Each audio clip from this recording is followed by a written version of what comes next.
Bord von Sölden. Fasten Your Ski Boots. Sie befinden sich jetzt auf 3000 Meter Höhe. Die Aussicht? First Class. Extra Beinfreiheit mit 144 Pistenkilometern und 400 Quadratmeter pro Skifahrerin. Turbulenzen inklusive.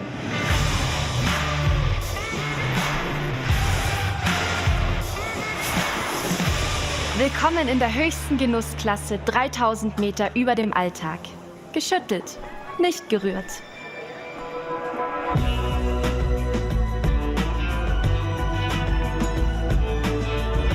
Fensterplatz war gestern.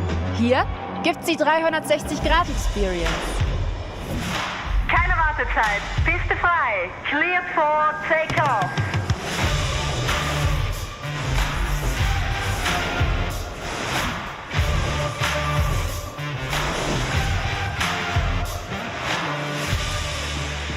Sölden switcht auf Cooldown.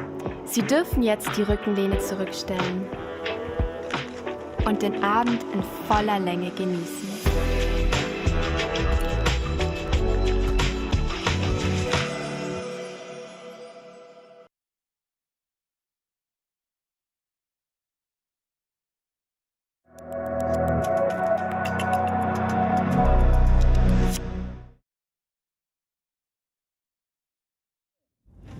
Welcome to the FIL Alpine Luge World Cup 2025-2026. Straight out of Italy, straight out of Deutschnofen, Nova Ponente, the hotspot of the Alpine Luge sledding tradition.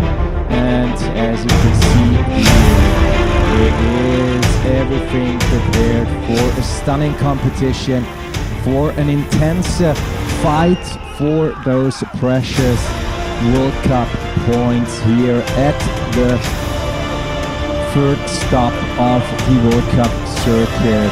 Fourth stop at the World Cup circuit. We do have had 2 races in Austria, in Winterleiten, and also one in the Passaiatal, Alto Adige, and here we have the facts about the Pföslriep national track, 785 meters long, vertical drop of 14%, and 1, 2, 3, 4 pretty intense curves here. Start altitude 1,000 meters above sea level, and the finish altitude is 1,389 meters, which makes that one a vertical drop of a bit more than 100 meters. And looking onto the starting list here at the first run in that final day with number 1 Emma Ruetz representing Austria, and with the number 14, the last here in the field, also representing Austria, is Ricarda Ruetz, currently World Cup leader ahead of Nina Castiglioni and Nadine Staffler, and in 4th position, Lisa Walch. A bit cloudy it is here in Deutschnofen. Also a bit warm temperatures, but the natural track here is in top conditions. It is FIL homologated for the World Cup and for championships events, and it is for sure a pretty technical track with constant steering input required. And now it is number 1 Emma Ruetz starting into the Pföslriep, starting into direction of the first turn of the Moser Kehre.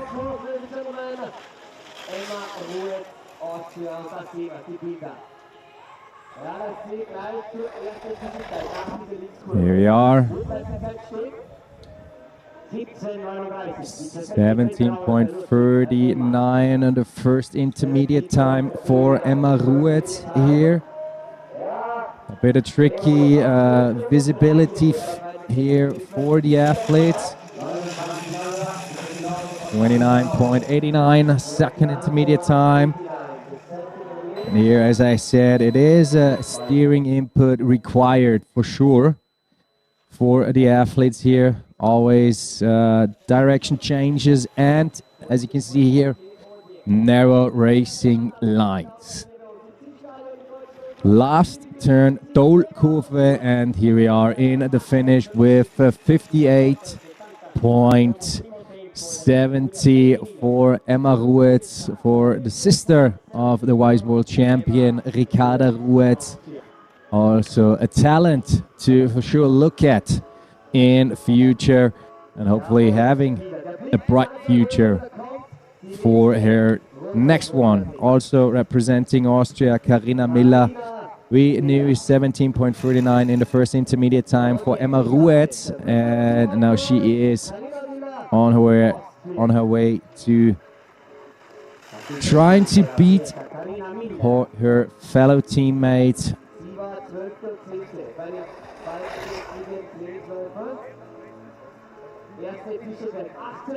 First intermediate time 18.00, which means 61 hundredths of a second behind.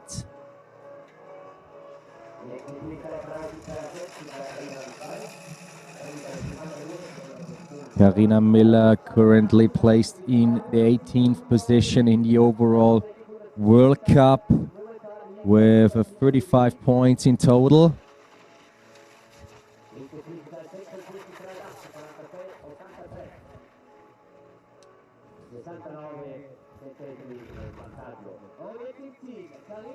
Here we are, 58.56, 14 hundredths of a second ahead here, which places herself in a first position, and that's for sure was a stunning finish section for Karina Miller. And up next, the first Italian athlete in the field, Tina Stoffa.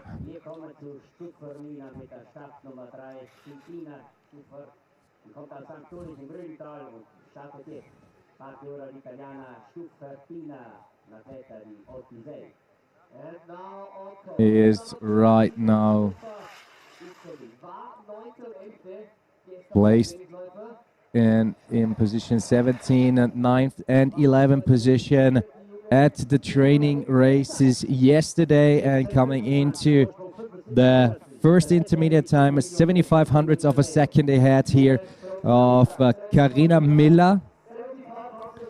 Here we are in the Gruber S entry and exit, 91 hundredths of a second. That one is a pretty fast one. Nails every turn here.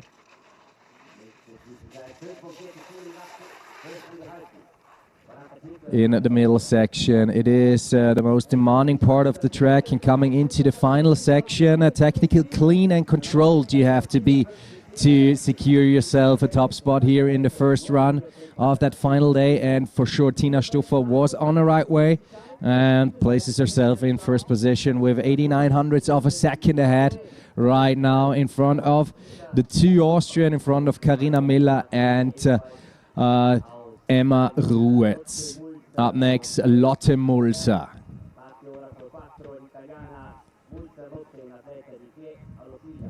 Representing Italy. In the first competition in Winterleiten, secured herself a 5th place in her season there. Going into the Moser turn, Riep turn here. And now we're coming into the Gruber S with a new best time right now after the first intermediate time, 14 hundredths of a second ahead right now. Right now 3 hundredths of a second behind, but the race is still open if she has a perfect final section here. Now that's the high speed part here. The position have to be aerodynamic for 11 hundredths of a second right now ahead here again for Lotte Mulser, and she is trying to secure herself on the first place. Yes, for 17 hundredths of a second for Lotte Mulser. It is a track for pretty narrow time gaps between the athletes here. Out of the aerial camera position, we are ready to have Patricia Urbans representing Croatia.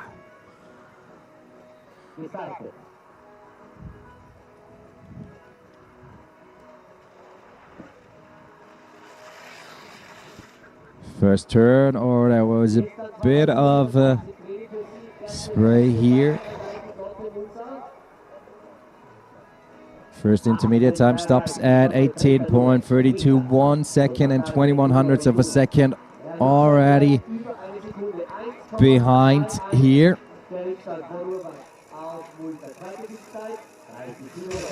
Second intermediate time, 1 second and 3 hundredths of a second.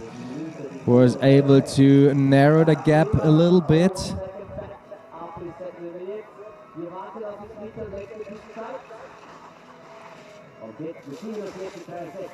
Next intermediate time, 47.63, 1 second and 87 hundredths of a second. And here we are in fifth position, 2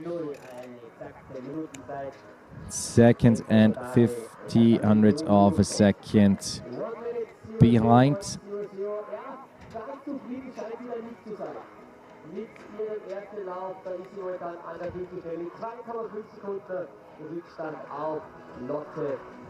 Not that happy about her performance. In 14th position yesterday's training, but now we are with Alina Schaffenrath. She was in 10th position yesterday at the training run with a 58.07. Ex equo with Hanna Nagele.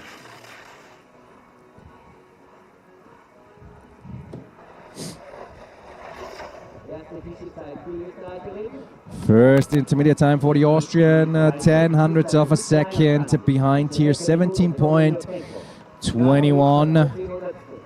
And here you can see the Gruber S perfectly from the aerial footage. Seeing also Thomas Kammerlander along the track. He is now the coach here for the Austrian team, 27 hundredths of a second he had right now on the second intermediate time for Alina Schaffenrath for the Austrian, and also in the third intermediate time, 55.59. And now coming into the last curve, the last finish turn, going into the finish area with 58.26. 76 hundredths of a second behind there. So the final section, which is technical and is deciding for the place in the finish area, because if you don't have the right angle on the turns, you lose a lot of hundredths of a second. And now we are with Hanna Nagele, also was in 10th position after yesterday's training.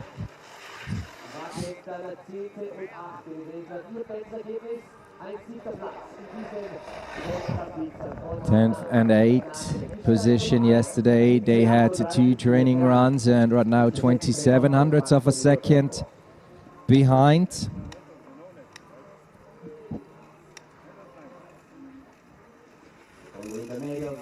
.22 hundredths of a second right now ahead. So the middle section was well performed for Hanna Nagele. Third intermediate time, the clock stops at 55.48. 45.48, sorry about that, 28 hundredths of a second ahead. And now let's have a look if she can make it. Yes, here we are, 57.05. 45 hundredths of a second ahead. Here, new best time for Hanna Nagele. And now we are with Naomi Töni.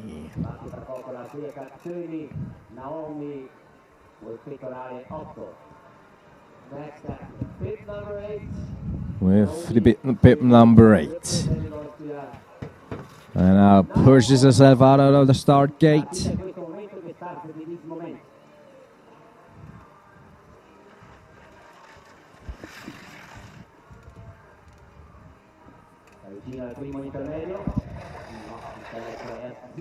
First intermediate time stops at 17.30, 800ths of a second.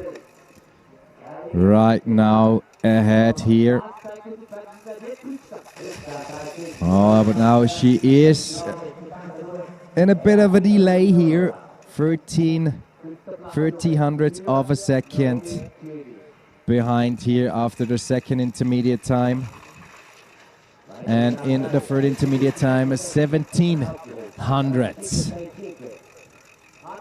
behind.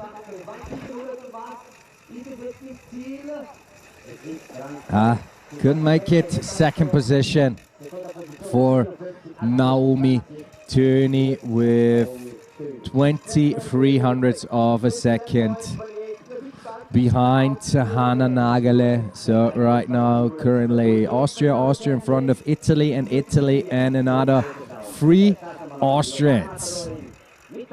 And we have right now the top favorite, Daniela Mittermeier. She won the first training yesterday and came second in the second training. So she pretty well knows the track here with yesterday's time of 55.81. First intermediate time for Daniela Mittermeier. Half a second ahead right now. Last year, second place in Umhausen, second place in Laas, fifth place in Obdach Winterleiten, and sixth overall.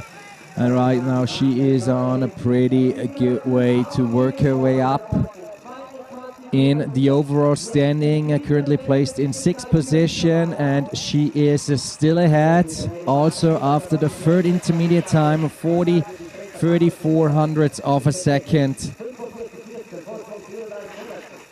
for Daniela Mittermeier, and right now finish with 40 hundredths of a second ahead, but she seems to be not that 100% happy with the run. There were some little technical mistakes in it, but in total she sets herself in a good position for the second run. And now we are with Jenny Castiglioni. Bronze medal at the World Championships, bronze medal at the European Championships, Junior World Championships, bronze, and right now in 5th position, and yesterday she was in 3rd position at the training run, and she is out on the Pföslriep track.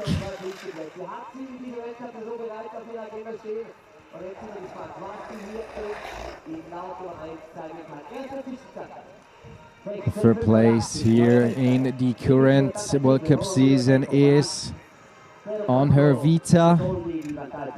Here we are in the Gruber S, coming to the exit, coming straight towards the second intermediate time, 20 hundredths of a second ahead of Daniela Mittermeier.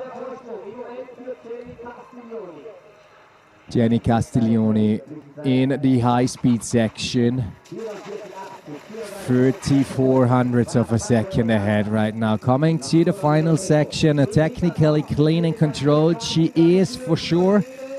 And a clean exit, which sets herself into the first position with 25 hundredths of a second ahead of her fellow nation woman, Daniela Mittermeier. Up next, representing Germany, Lisa Walch, first training, second place, second training, first place. She also knows quite well the track here in Nova Ponente in Deutschnofen, Italy.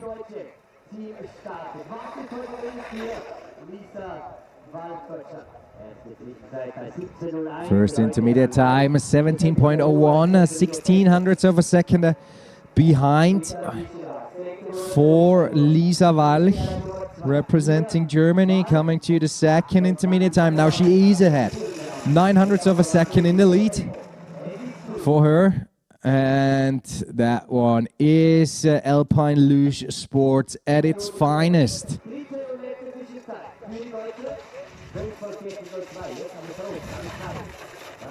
In the racing line, in the ideal line, third intermediate time, 22 hundredths of a second behind, and in the finish it's 14 hundredths of a second, which places herself in second position, but she was able to carrying the speed in the middle section, but in the lower section she might have lost a bit of a momentum. And we're coming up next to the current fourth position in the overall standing, Nadine Staffler, representing Italy, and she is for sure with wings on her way, and with wings I mean the victory in Basayatal a couple of days earlier. First intermediate time, 30 hundredths of a second behind. Second intermediate time, 52 hundredths of a second.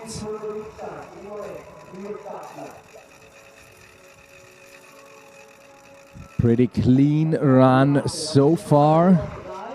Coming to the third intermediate time, 75 hundredths of a second behind, and now the finish area in fifth position for Nadine Staffler. Jenny Castiglioni ahead of Lisa Walch, ahead of Daniela Mittermeier in the fourth position, Hannah Nagele, and in fifth position Nadine Staffler, and up next Nina Castiglioni. 2 second places and 1 fourth place here in the current World Cup season, which places herself in the second place of the overall standing. Nina Castiglioni, also a young talent coming straight out of Italy, and a clean and active steering we see here, which sets a new intermediate best time for Jenny Castiglioni. 11 hundredths of a second ahead, 25 hundredths of a second ahead, so she is able to build up her lead there in the top and middle section. And as I said, it is an active and controlled steering, and now she tries to take every momentum here out of that. Oh, that was a bit of too much here for Nina Castiglioni. She was on a stunning way to probably set herself in the first position after the first run, but unfortunately with a bit of an oversteering and a bit of too aggressiveness in that toe curve, she lost the balance on the sled and did a little 180, and as you can see, she is sad about that. A little bit of crying there for Nina Castiglioni, but she is with Jenny Castiglioni right now, giving her a hug, and we're waiting for the last one in the field, in the female athletes field, for Ricarda Ruetz, World Cup overall leader right now. 2 wins and won second place for her in the current season.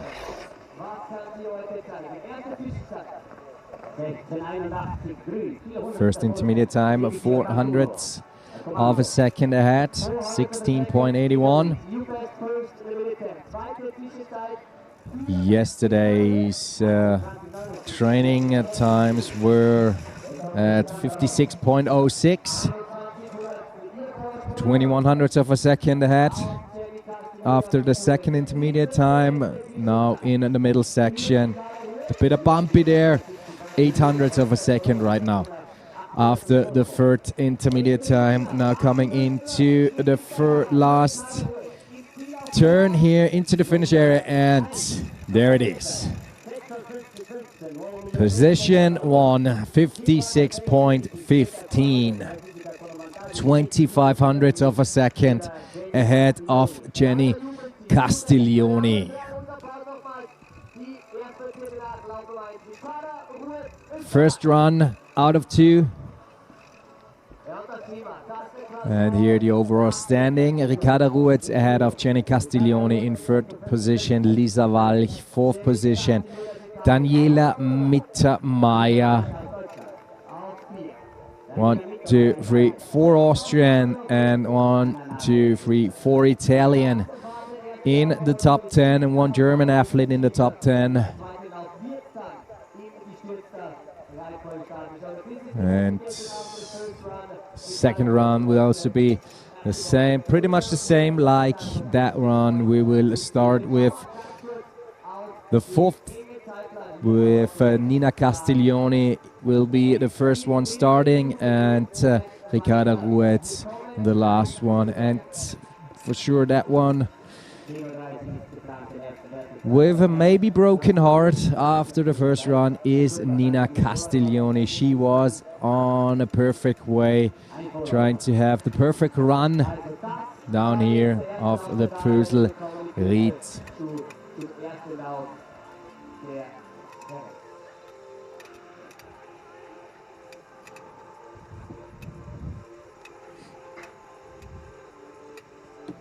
So it is an intense track. Max gradient 24%, minimum gradient 5%, and an average of 14%. It is not the steepest track in the World Cup circuit, but it is probably the most technical demanding one. Oh, here we are at the replay with Nina Castiglioni.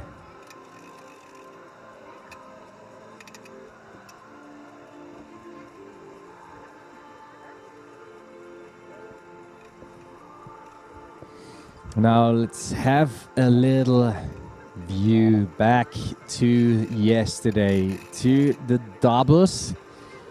We do have some impressions of that one.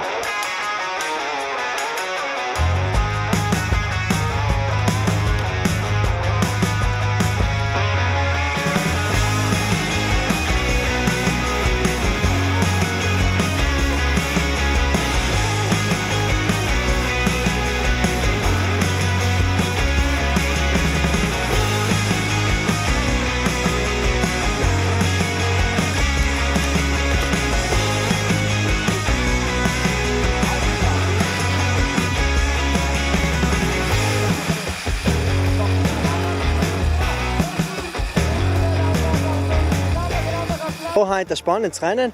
Wir haben für Training auf Rennen eine kleine Feineinstellung gemacht, weil wir gedacht haben, jetzt kutschen wir noch ein Seetipp, Laser. Es ist nicht ganz das Richtige gewesen. Nichtsdestotrotz sind wir glücklich mit dem zweiten Platz.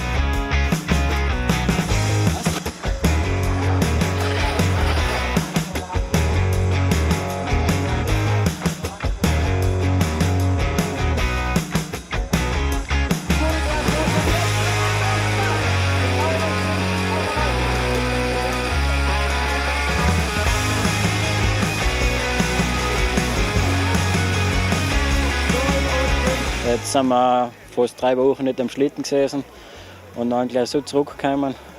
Die erste Trainingsfahrt war jetzt heute die erste da und das haben wir richtig gut gemeistert. So.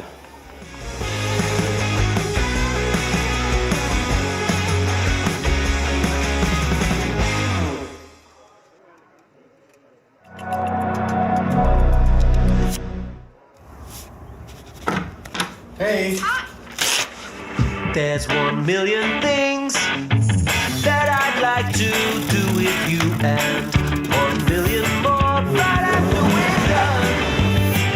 And go for it all, it all, it all, it all. Now let's do 1,000,000 more. Let's go for whatever life has got in store.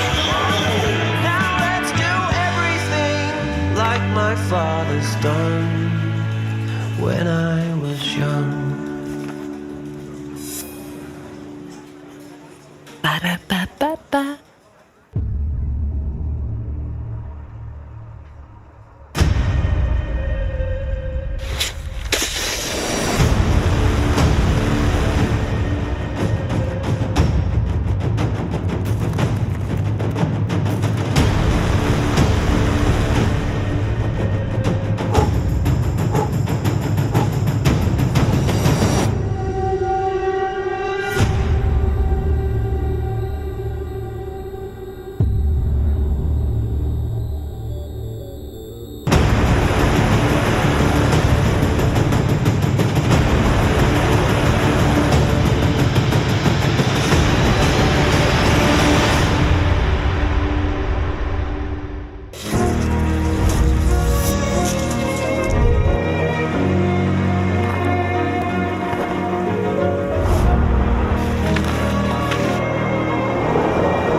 Welcome back. FIL Alpine Luge World Cup 2025-2026. Deutschnofen, Nova Ponente, Italy, Alto Adige, South Tyrol, and as you can see, it is cloudy. It was cloudy already when we had the first run of the female category, and it is cloudy when we have the second run or the first run of the male competition. And just having a little throwback to yesterday, training male in first position, that was Daniel Gruber, Italy, with 54.30, followed by Alex Oberhofer, also Italy, and in third position, Fabian Aachen-Rainer, Austria. That was the first training run. We had two training runs yesterday, and it is nearly the same. Danny Gruber won also the second one. In second position, it was Fabian Brunner, and in third position, Alex Oberhofer. And 10 seconds more or less, and then we are back in the action, back in the Alpine Luge action. Seeing Italy there, and the yellow dot, it is Deutschnofen in the very north of Italy, and here Pföslriep, as the track is called down there. And for all of those guys just streamed in right now, 785 meters long, with a vertical drop of a bit than more than 100 meters. Just had to grab my calculator. 1,500 meters start and 1,389 finish,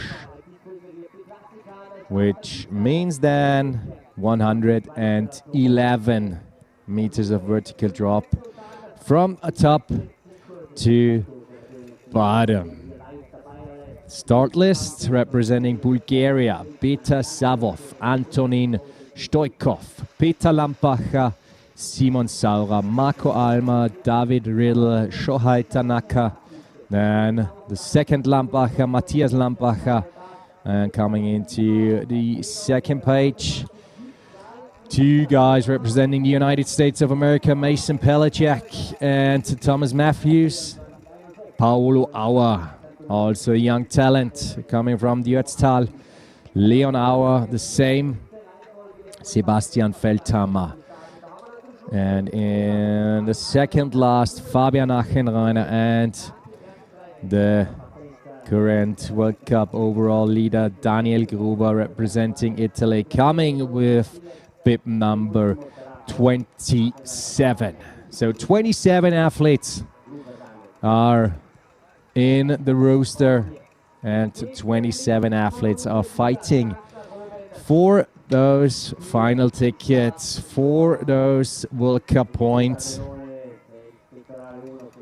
here in Nova Ponente. Also, here the snow situation not the best, but the cold temperatures made it possible and made it an easy one for the track responsible persons to set up again a perfect venue. First one up, representing Bulgaria, Beta Zavov.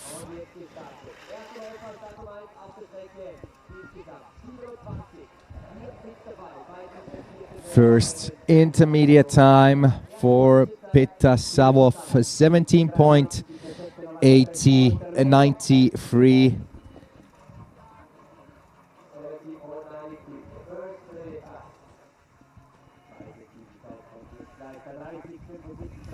.75 second intermediate time for the Bulgarian athlete Petar Savov. Oh, that was a little bit of a goggle replacement here in the middle section, in the high-speed section, where you normally have to be in a perfect aerodynamic position to gain a bit of speed here, coming into the finish with 59.99. The first time here in the first run of the male competition for Petr Savov, representing Bulgaria. And up here with bib number 3, Peter Lampacha, Italy.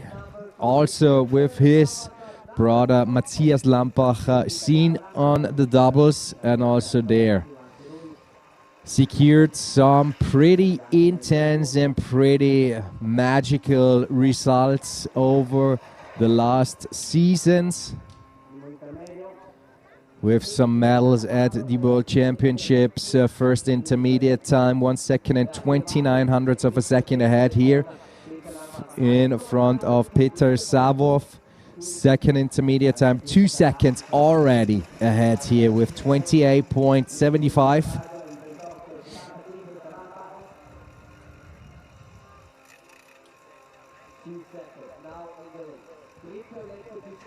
Two seconds in the lead, 2 seconds 89 in the lead right now.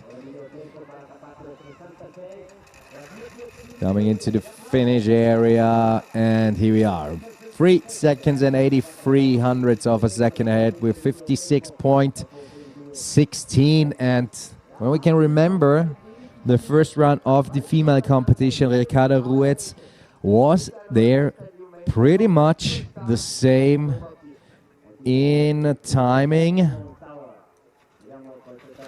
Up next, Simon Saurer, representing Austria with bib number 4.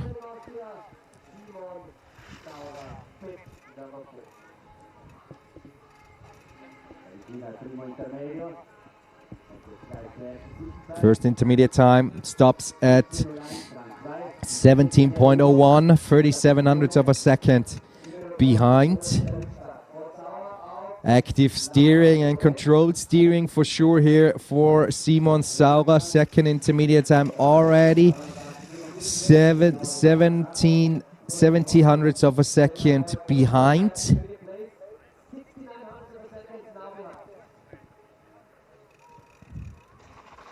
We are head a little bit up high here for Simon Sauer, 1 second and 900ths of a second.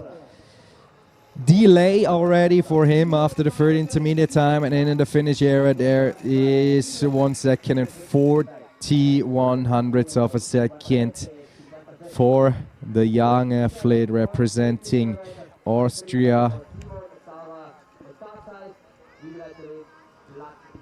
And up next, Marco Alma representing Switzerland.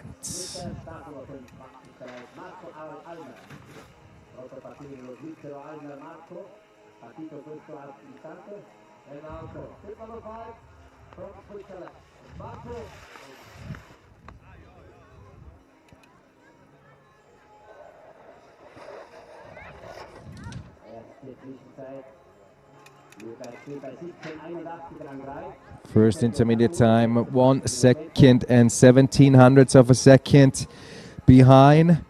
Having just one result here in that current season, and that one is 25 points from the Passaiertal. The 2 World Cups in Winterleiten were 0 points for him. Second intermediate time, 1 second and 3500ths of a second behind for the Swiss athlete, and in the third intermediate time, 2 seconds and 3100ths of a second for Marco Alma. Position 3 for him, 2 seconds and 9200ths of a second behind. David Riddle representing the Czech Republic.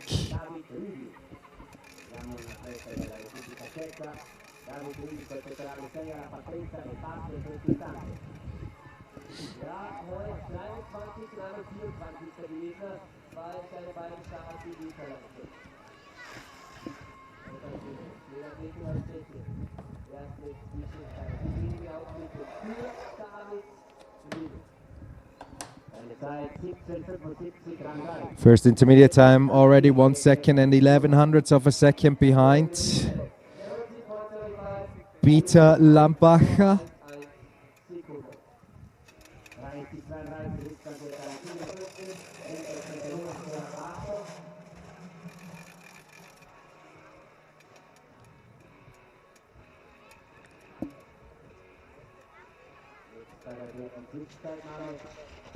Coming towards the third intermediate time, 2 seconds and 3600ths of a second. There was a little bit of head shaking here from David Riedl in the exit of the midsection here. And right now, 3 seconds and 3600ths of a second behind, which places him in the current 4th position, representing the Czech Republic. And we are switching up again to the golden boy, to Shohei Tanaka, representing Switzerland.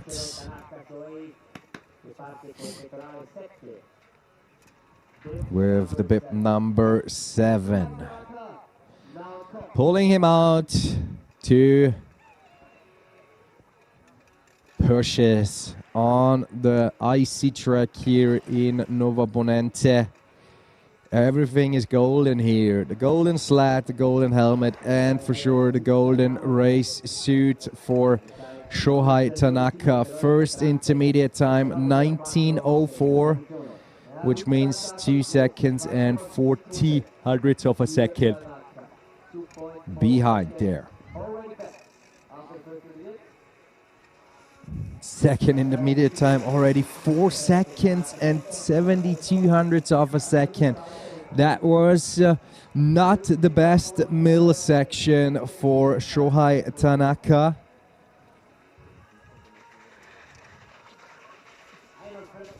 And the third and last intermediate time, 6 seconds and 7300ths of a second behind. Finish area 8 seconds behind, 1 minute and 4 seconds and 5800ths of a second for the Swiss athlete. And we're coming to Matthias Lambacher, the brother of Peter Lambacher, and he is on a mission. He tries to push his brother from the first place here. Fourth position in yesterday's training run. Now let's have a look what is possible today. Already 400ths of a second ahead here with 16.60 first intermediate time, and that's one of a kind aerodynamic position for Matthias Lambacher. 2500ths of a second right now ahead. And you can see again active steering, controlled steering, and trying to use use the momentum, the speed. Oh, a touch of the barrier here was out there in the soft snow, and that costs a bit. He was on the right way with 4700ths of a second ahead after the third and last intermediate time, and now with 8300ths of a second behind due to that mistake here in the second last turn for Matthias Lambacher. Oh, he is not happy. He is for sure not happy with that performance here. Here we can see it again in the replay. A bit of an oversteering, a bit of a too aggressive line choice here, too close to the wooden barrier, and the outcome was pretty clear, visible with one runner in the soft snow. Tomasz Hasek up next, representing the Czech Republic with the bib number 9.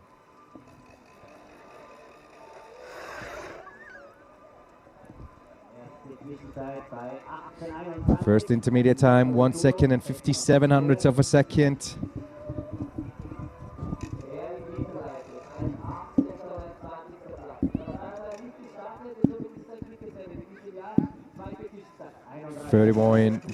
.52, 2 seconds and 7700ths of a second behind, which places him right now in 7th position mid-race for sure. 4 seconds and 1000ths of a second in the third and last, and also here having some slight issues there to stay in the perfect line there. And here we are. Both runners are over the red line. 5 seconds and 5000ths of a second behind Peter Lambacher. Places himself in 7th position. Representing New Zealand, Louis Coburn.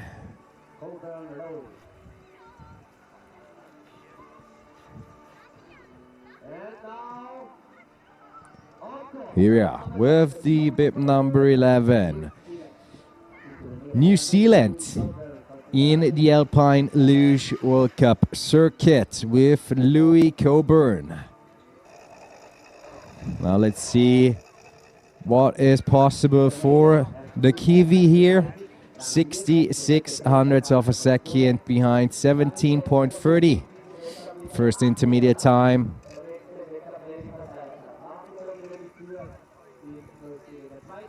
One second and 3400ths of a second. Still in the game, still there in the top 5.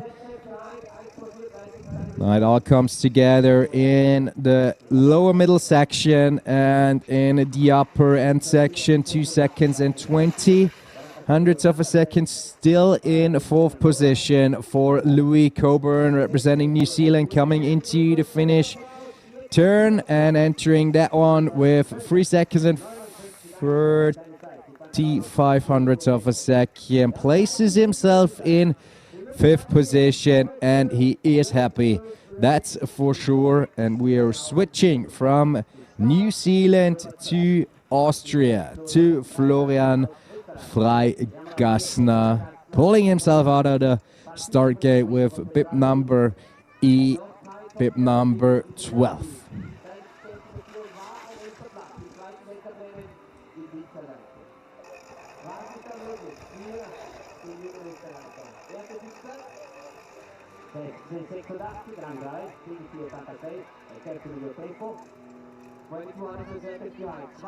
First intermediate time, 22 hundredths of a second behind.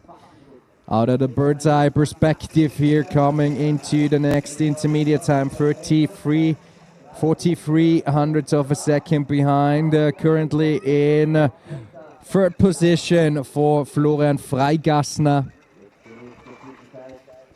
Third and last intermediate time, 75 hundredths of a second. He's still on a podium course. Flo Freigassner representing Austria coming into the finish area, third position, 89 hundredths of a second behind the two Lambacher brothers, who are still in the lead. And from Austria over the big lake again to the United States of America, to the athlete Mason Palicek. Some debriefs ahead of the start, and now his race is on. His first out of two final runs on that Sunday.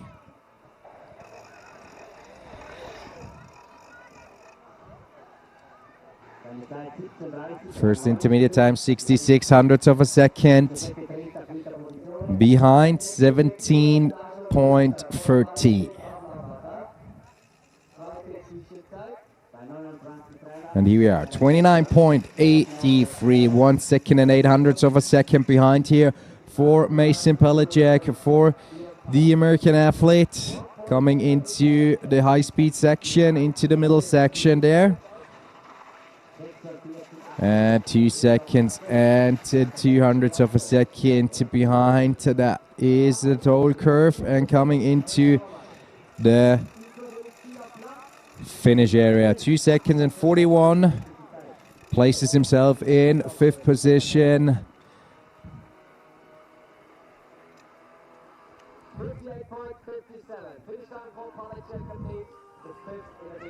And Samuel Halsin representing Slovakia.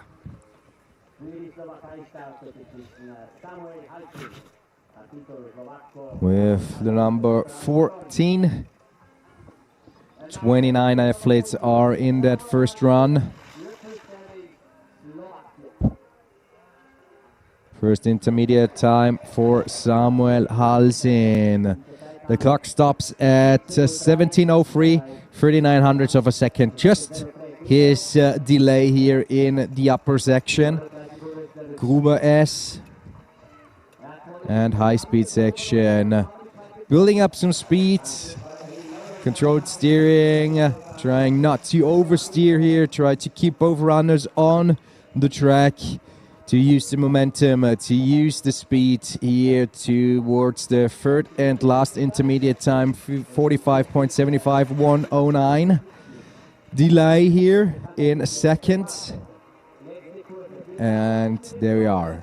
Toll curve, 57.59, 1 second and 43 hundredths of a second in fifth position for Samuel Halsin representing Slovakia. And the second athlete from the United States, Thomas Matthews.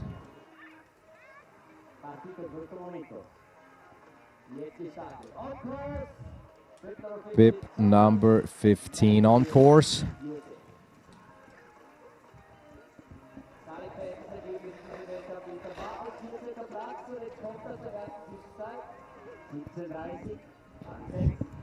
'66.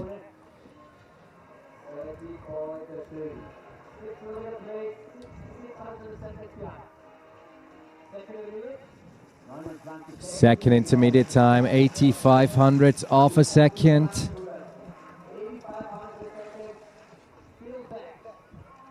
And coming into the third intermediate time,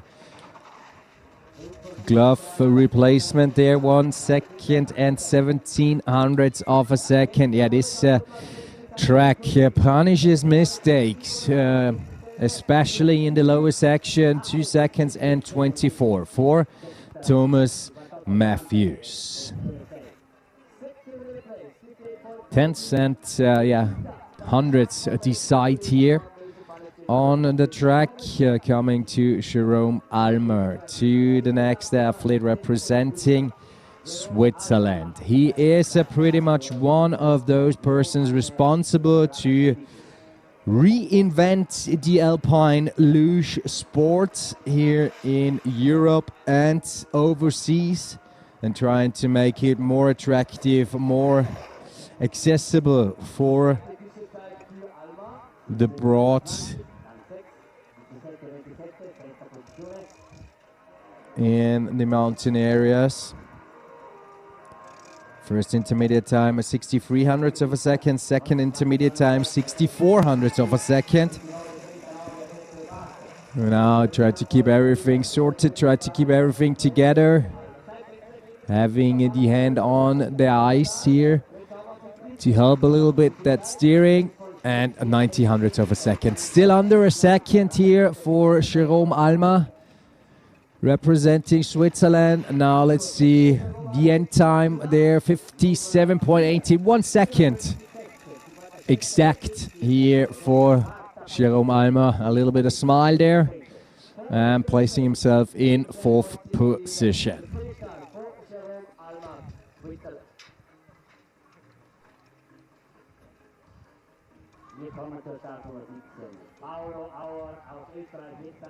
Paolo Auer representing Austria.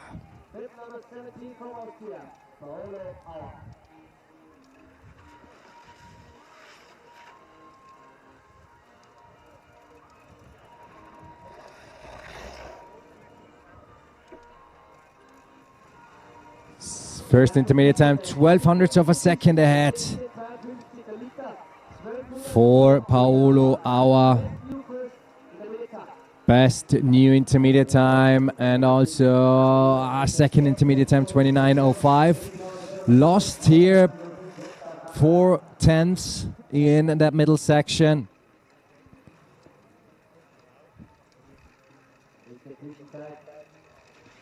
Third intermediate time, 45.39, 7300ths of a second. Right now behind. And coming into the finish area, position 3, 57:04, 8800ths of a second for Paolo Auer. Coming out of the Ötztal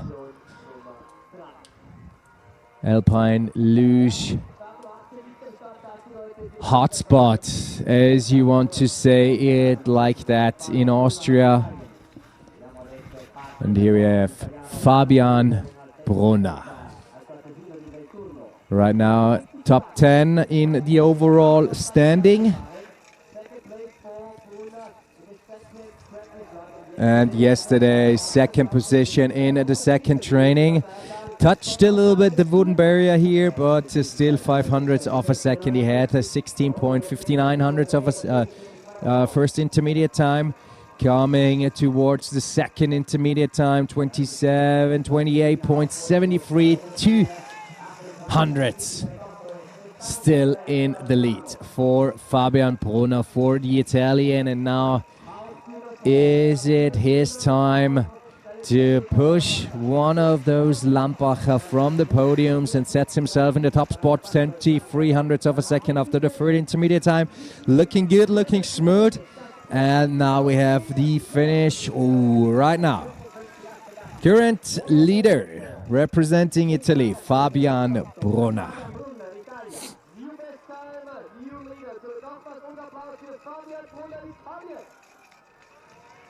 Vitkral, Slovenia.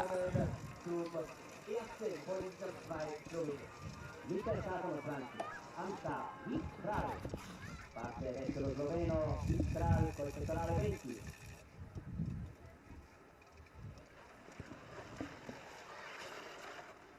now comes step number 20 with Vital representing Slovenia. Erste Fische Zeit. 16,86. First intermediate time, 2700ths of a second ahead, behind of Fabian Brunner.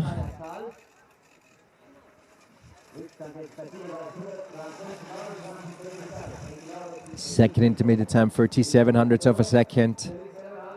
And coming towards the third and last intermediate, stops at 45.19, 7600ths of a second behind for Vitkral. And the last turn, last curve, current 7th position for the Slovenian athlete with a delay of 1 second and 3600ths of a second. Leon Auer, the next one, representing Austria.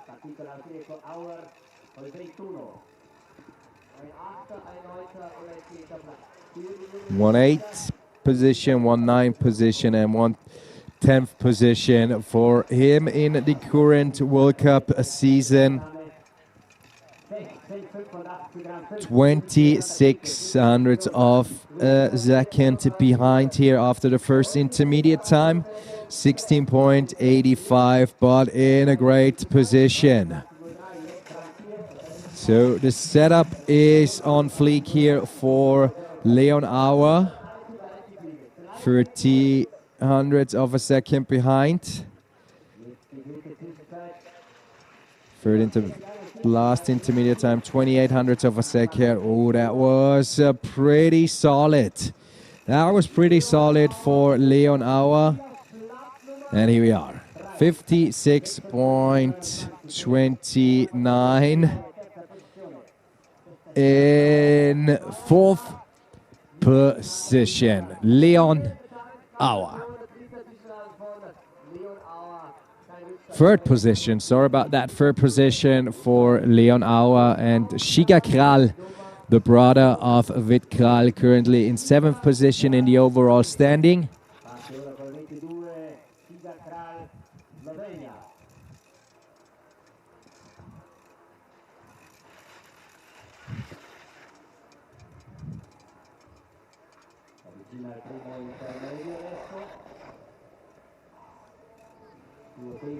First intermediate time, 2300ths of a second behind.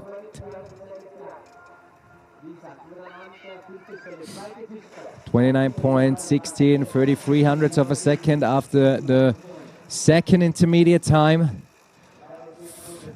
Third intermediate time is waiting for him, coming towards that one, and the clock stops at 45.41, 9800ths of a second here for Shiga Kral, representing Slovenia, still in the top 10s, and here we are, 6th position, 1 second and 25 behind here, and sets himself also ahead of his brother Vit Kral, who is currently placed in 9th position. And here we are, 6th position for Shiga Kral, and up to the start again to Sebastian Feldhammer, Austria. Explosive start for him.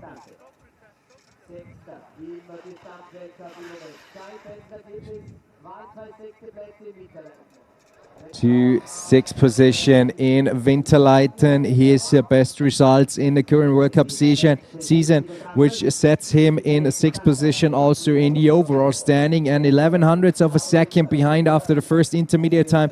Looking so far so good for Sebastian Feldhammer, and right now we are having a current leader, a current mid-race leader representing Austria with 300ths of a second ahead after the second intermediate time, coming towards the third and lost intermediate time. Oh, there he lost momentum for sure. And as I said before, that track punishes mistakes here for sure. 4th position and 90 hundredths of a second behind. As you can see in the very left part of the screen, current standing: Fabi Brunner, Peter Lambacher, Leon Auer, and Sebastian Feldhammer. Up next, bib number 24, representing Italy, Alex Oberhofer. 2nd place in the first training and 3rd place in the 2nd training for him. And he also have one World Cup win on his side from Winterleiten. First intermediate time, 200ths of a second ahead, 16.57.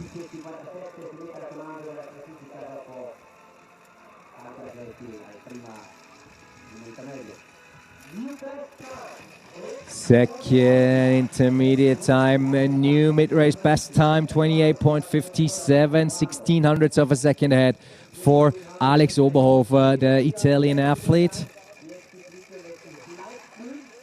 2700ths of a second right now after the 3rd and last. And now it is very important to nail everything here. And here we are, current new leader representing Italy, Alex Oberhofer, with a comfortable, not so comfortable lead of 1400ths of a second ahead of Fabian Brunner. And the next Italian is waiting in the start gate, Matthias Droger.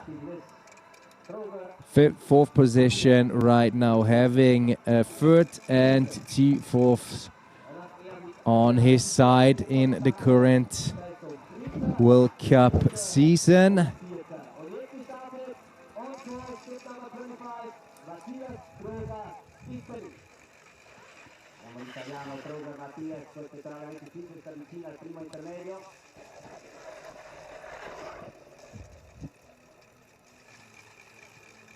First intermediate time, 16.50, 700ths of a second ahead.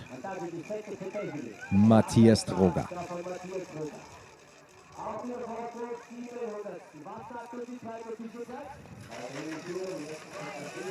4th place, Basaya.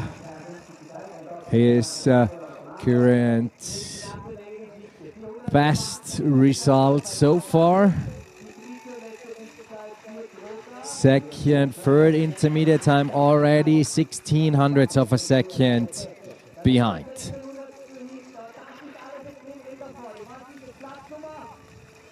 And here we are. Was able to gain some room here in the lower section and sets him into the first position. Matthias Droger, but just with 600ths of a second ahead of Alex Oberhofer. And now we are with Fabian Achenreiner. One win in Winterleiten for him.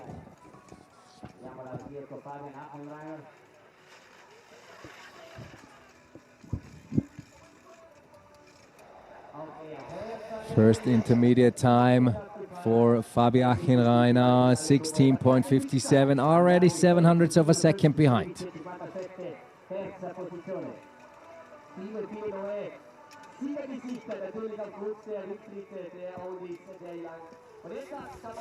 .28.62, 900ths of a second behind.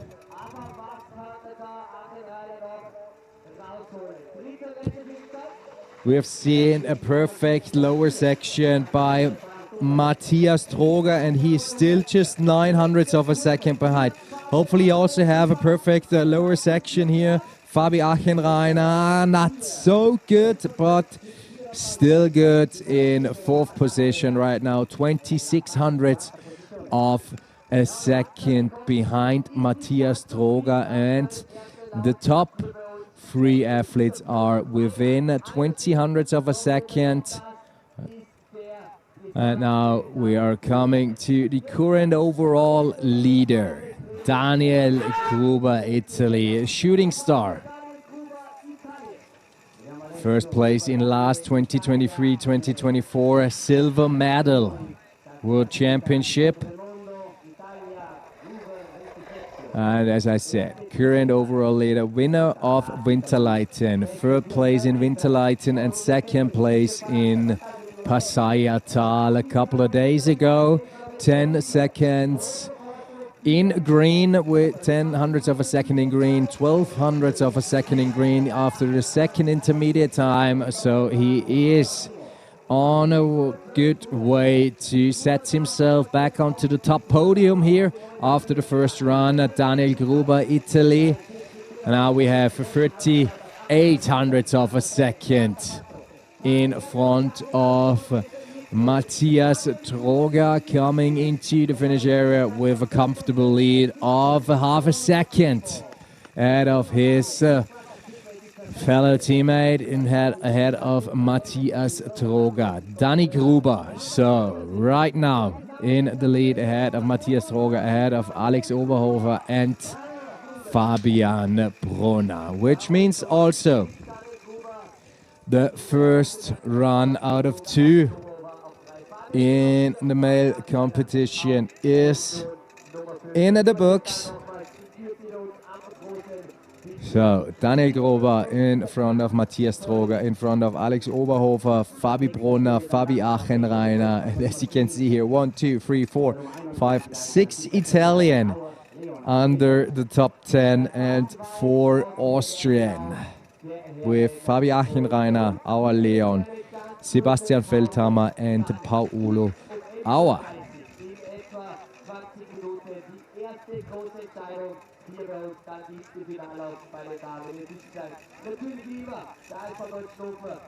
So, and we are looking forward to have the first big final of today at the FIL Alpine Luge World Cup Deutschnofen, and that will be the female competition.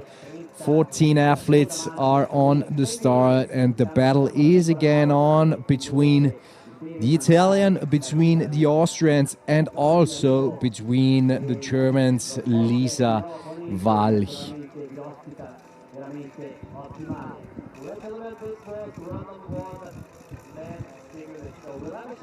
So far, so good here in Italy. First run out of 2 for both competitions are in the books, and it was again a power display by the top athletes of the overall standing here in that season. Male, same as female.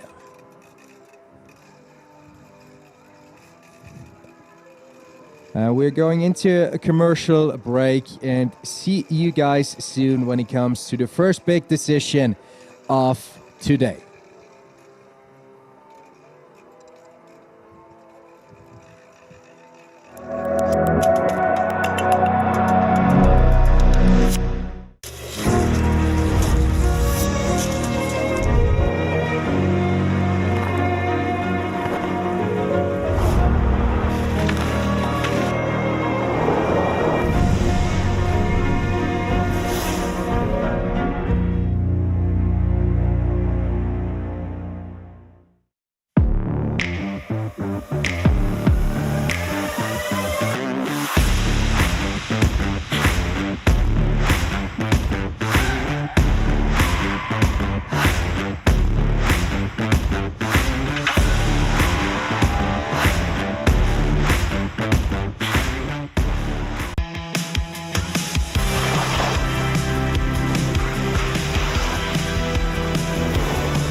Das Rodelzentrum Winterleithen ist Schauplatz der ersten 2 FIL Alpin Rodel Weltcuprennen in dieser Saison 2025-2026. Die Bahn im steirischen Zirbenland zieht sich mitten durch den Wald und weist eine Länge von 940 Metern auf. Der Start befindet sich auf knapp 1700 Meter und deshalb sind die Bedingungen für den Weltcup-Auftakt sehr gut. Bevor es mit den Rennläufen und dem Saisonstart aber losging, informierte die Projektgruppe Alpin Rodeln unter Leitung des ehemaligen Weltklasse-Rodlers Gerhard Mühlbacher über den Stand der neuesten Entwicklungen. In den letzten Monaten wurde intensiv an der Zukunft der Sportart gearbeitet. Mit der Namensänderung auf Alpin Rodeln setzt man auf ein modernes und attraktives Erscheinungsbild. Es geht so weit, dass man sich in Zukunft durchaus mit dem Skifahren auf der Piste messen will und auch kann. Ja, unser Motto ist, der Schnee hat eine neue Spur. Wir schaffen neue Möglichkeiten für Wintersportdestinationen, indem wir einen Sport, der im Dornröschenschlaf ist, ins Rampenlicht setzen. Und dafür haben wir die Alpinrodel entwickelt. Die Alpinrodel ist ein Meilenstein in der Technologie, vergleichbar wie der Carving-Ski im Winter bei den Skifahrern war. Und damit schaffen wir es eben, dass wir die Rodel von herkömmlichen Rodelbahnen wirklich auf andere Destinationen bringen. Dass man über Pisten runterkaufen kann, dass man die Dynamik hat. Und wenn man sich die Rodel anschaut, dann auch noch vergleichbar die Rennrodel, in der wir im Weltcup fahren, mit der Freizeitrodel, in der ich mit meinen Kindern fahre. Man öffnet sich einem breiteren Publikum.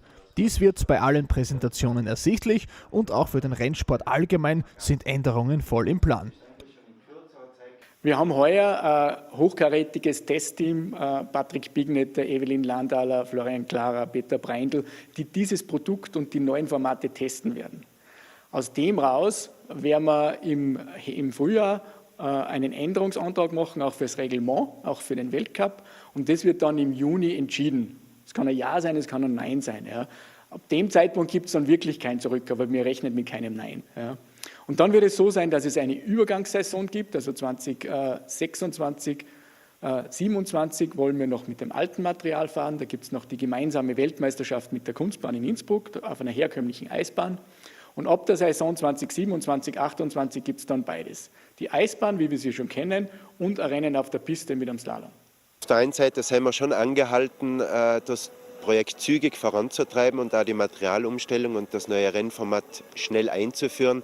Allerdings muss man auch fair gegenüber den Sportlern sein, gegenüber den Veranstaltern sein, den Rodelproduzenten sein. Ich glaube, wir haben da mit den einen Jahr Übergangsfrist und der Einführung in der Saison 7/28 einen guten Mittelweg getroffen und jetzt können sich die Leute darauf einstellen und das wird auch gelingen. Es ist ein wohlüberlegter Schritt und dieser Schritt muss geplant sein und dieser Schritt muss auch in der Abfolge so funktionieren, dass wir nichts falsch machen. Also ich glaube, zu schnell sind wir nicht unterwegs, aber wir müssen schon schauen, dass wir es baldmöglichst umsetzen, um auch die Vorteile der neuen Sportart, des neuen Alpinrodelns zu nutzen. Damit zurück zur Gegenwart und dem Auftakt in die neue Saison. Nach dem Abgang vieler arrivierter Sportler nach Ende der vergangenen Saison war man schon gespannt, wer sich in Winterleithen ganz oben positionieren wird. Bei den Damen ist es zum Auftakt ein Dreikampf. Österreich mit Ricarda Ruetz, die Italienerinnen mit gleich 3 Athletinnen in aussichtsreicher Position und Deutschland mit Lisa Walch. Dass gerade die Italienerinnen mannschaftlich sehr stark sind, zeigt, dass sich die vermeintlich stärkste im Team, Daniela Mittermeier, beim ersten Weltcup nicht für den Finallauf qualifiziert. Im Finale der besten 4 aus dem ersten Lauf legt zunächst Lisa Walch vor. Ein Podestplatz für die deutsche Mannschaft gleich zum Saisonstart rückt sehr nahe, aber wie immer ist alles sehr eng. Es folgt Nina Castiglioni aus dem italienischen Team. Mit einer sauberen Fahrt gelingt ihr die Zwischenbestzeit und sie setzt sich an die Spitze. Bei ihrem allerersten Weltcuprennen ist sie damit bereits fix am Podest. Die Frage ist nur, auf welchem Platz. Zunächst ist Castiglionis Schwester Jenny dran. Die zweitplatzierte Auslauf 1 fährt gut, liegt aber immer leicht zurück. Im Ziel ist sie dann auch 800 langsamer als ihre Schwester. Damit sind alle Blicke auf Ricarda Ruetz gerichtet. Nach einem schnellen ersten Lauf hat die Österreicherin alle Trümpfe in der Hand. Der Vorsprung ist mit 6 Zehntel bereits beträchtlich. Und dieses Mal halten die Nerven. Laufbestzeit auch im Finale bedeuten den ersten Weltcup-Erfolg für die Vize-Weltmeisterin. 2:04:51 und das ist der Sieg hier für... Also, dass es so super geklappt hat, ich mir gar nicht gedacht. Gestern war noch nicht so super. Natürlich, es hat an mir gelegen und heute bin ich einfach aus dem Starthaus aus und ich habe mir von Anfang an alles gegeben. Ich habe gewusst, die Konkurrenz ist sehr, sehr stark und dann so ein Sieg einfahren ist echt richtig lässig und ich kann es noch gar nicht glauben. Tags darauf beim zweiten Weltcup-Bewerb ein ähnliches Bild. Wiederum führt Ricarda Ruetz vor dem Finale von Nina Castiglioni. Stark verbessert gegenüber dem Vortag zeigt sich Daniela Mittermeier. Die Südtirolerin erwischt 2 gute Läufe und wird Dritte. Mit 2 Laufbestzeiten ist Ruetz auch im zweiten Rennen die Beste und gewinnt vor Castiglioni. Ja, also der perfekte Start mit 2 Tagen, 2 Siege. Der erste Lauf war jetzt ganz gut, also war echt, wo ich sage, das ist super, dass ich das in den ersten Ohr gekriegt habe, damit ich einfach schon ein bisschen einen Vorsprung habe, weil im zweiten Lauf habe ich ein bisschen gekämpft, ein bisschen Fehler gemacht. Aber der Vorsprung vom ersten hat mich noch gerettet. Ach, perfekt, 2 Weltcups, 2 zweite Plätze. Besser kann es nicht gehen. Wie bereits im ersten Rennen bleibt für die deutsche Lisa Walch nur der undankbare 4. Rang. Am Anfang habe ich mich schon geärgert, aber 4. Platz ist trotzdem ein gutes Ergebnis für die ersten 2 Rennen. Und ja, ich kann mithalten, also es ist sowieso sehr knapp bei uns und ja, ich freue mich auf die nächsten Rennen. Zu den Herren. So wie in den letzten Jahren kommt es bei den Männern vor allem zum Duell zwischen Italien und Österreich. Zwar werden zum Beispiel die slowenischen Brüder Kreil im Laufe der Saison vorne mitmischen, zum Weltcup-Auftakt kommt dies aber noch zu früh. Nachdem Österreichs stärkster Fabian Achenreiner beim ersten Weltcup-Bewerb in Lauf 1 nur auf Position 6 kommt, sind alle Podestambitionen schon weg. Dank Schadensbegrenzung in Lauf 2 wird er noch 4. Auf den Plätzen 1 bis 3 landen mit Daniel Gruber, Hannes Unterholzner und Matthias Troger gleich 3 Fahrer aus der italienischen Mannschaft. Ein perfekter Auftakt. Ja, jetzt bin ich schon glücklich, dass es den zweiten Lauf ausgeschaut hat, der erste Platz. Und ich bin auch brutal stolz auf meine Teamkollegen Hannes und den Troger Matthias, dass sie mit mir miteinander auf dem Podest stehen. Da waren wir jetzt oben und waren wir zufrieden nach Hause fahren. Wie du im Ziel angekommen bist, dein erster Kommentar war, die Zielkurve war göttlich. Was war da so göttlich? Ja, ich glaube, ich habe halt mal das Gefühl gehabt, dass ich sie richtig perfekt erwischen gehabt habe. Perfekt gebremst, minimal gebremst, Skiern gehabt und zugemacht. Und das ist mir gleich in den Kopf geschossen, dass der perfekt war. Den ist so noch nie errichtet. Tags darauf kommt es bei den Männern zu einem Premierensieg. Und dies gleich in doppeltem Sinne. Nach 2 Läufen haben Fabian Achenreiner und der Italiener Alex Oberhofer nicht nur die gleiche Gesamtzeit, sondern für beide ist es jeweils der erste Weltcupsieg. Ich bin natürlich überglücklich, das ist mein erster Sieg im Weltcup. Und der erste Lauf ist mir richtig gut gelungen. Im zweiten Lauf habe ich 1-2 kleine Fehler eingebaut, aber Gott sei Dank hat es gereicht, um noch zeitgleich Erster zu werden. Und dass es gereicht hat für mich, das ist ja unbeschreiblich. Gestern war es ein Hundertstel, heute sind wir zeitgleich, vielleicht das nächste Mal ein Hundertstel. Wer weiß. Dritter wird Oberhofers Teamkollege Daniel Gruber. Damit bleiben noch die Doppelsitzer. Es wird das perfekte Wochenende für die Österreicher Maximilian Pichler und Nico Edlinger. 2 Rennen, 2 Siege, dazu Bestzeiten in allen Läufen. Besser geht es wohl nicht. Die Gesamtweltcup-Sieger des Vorjahres untermauern damit auch ihre Ambitionen. Ein großes Dank an die Bauarbeiter und ans Team von Winterleuten da.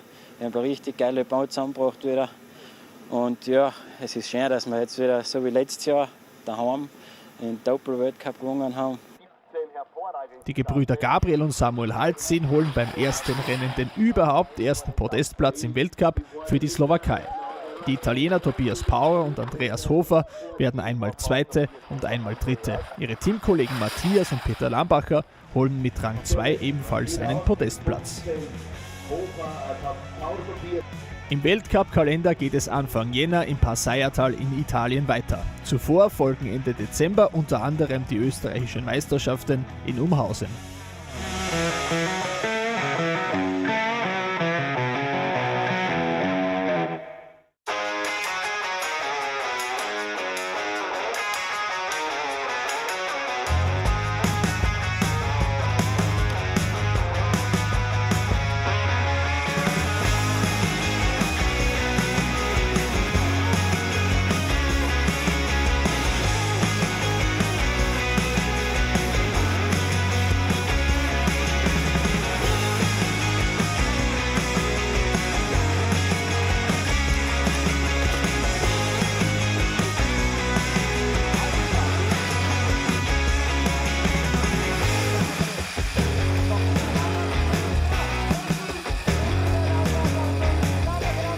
Heute ein spannendes Rennen. Wir haben für Training auf Rennen eine kleine Feineinstellung gemacht, weil wir denkt, mit Skutscheln man noch eintippt, Laser. Es ist nicht ganz das Richtige gewesen. Nichtsdestotrotz sind wir glücklich mit dem zweiten Platz.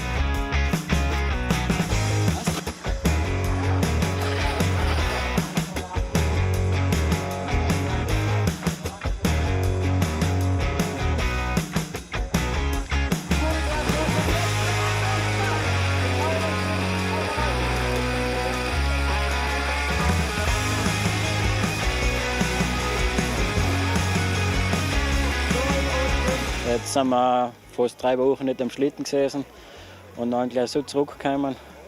Die erste Trainingsfahrt war jetzt heute die erste da und das haben wir richtig gut gemeistert. So.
Welcome on board von Folgen. Fasten your ski boots. Sie befinden sich jetzt auf 3000 Meter Höhe. Die Aussicht? First Class. Extra Beinfreiheit mit 144 Pistenkilometern und 400 Quadratmeter pro Skifahrerin. Turbulenzen inklusive.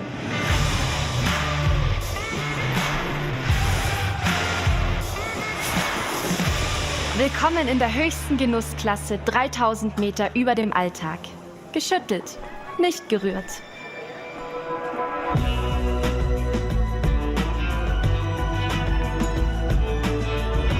Fensterplatz war gestern. Hier gibt's die 360-Grad-Experience. Keine Wartezeit. Piste frei. Cleared for Takeoff.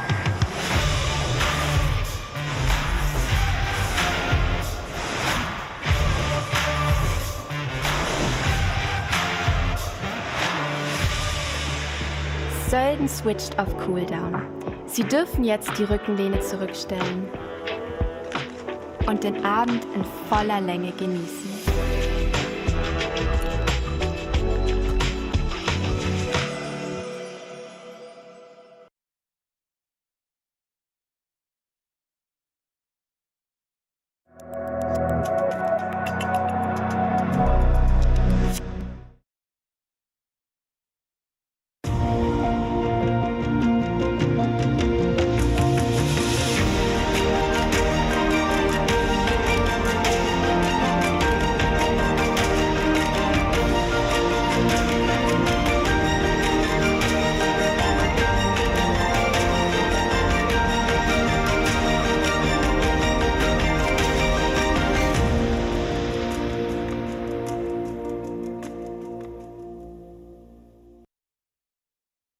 Welcome back.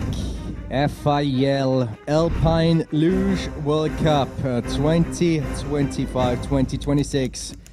Deutschnofen, Italy. It is the big showdown. Second run female competition. Up next, 14 athletes are in the start list and they all have one goal: to beat the fastest, to beat the Austrian Ricarda Ruetz. She is on the way to get her third victory in that season. Vice world champion and multiple top 3 podium contender in the World Cup season, in the previous World Cup season.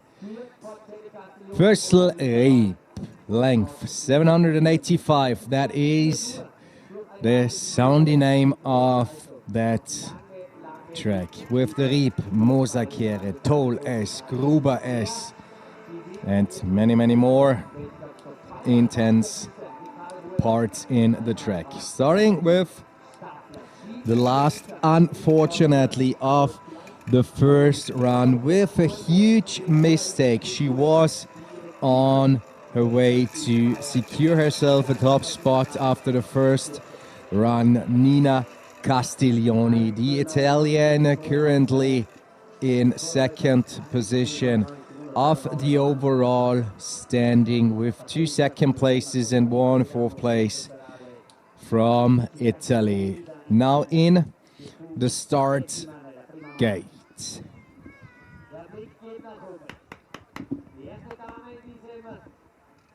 Finale am Start mit der Startnummer 13, Nina Castiglioni aus Italien.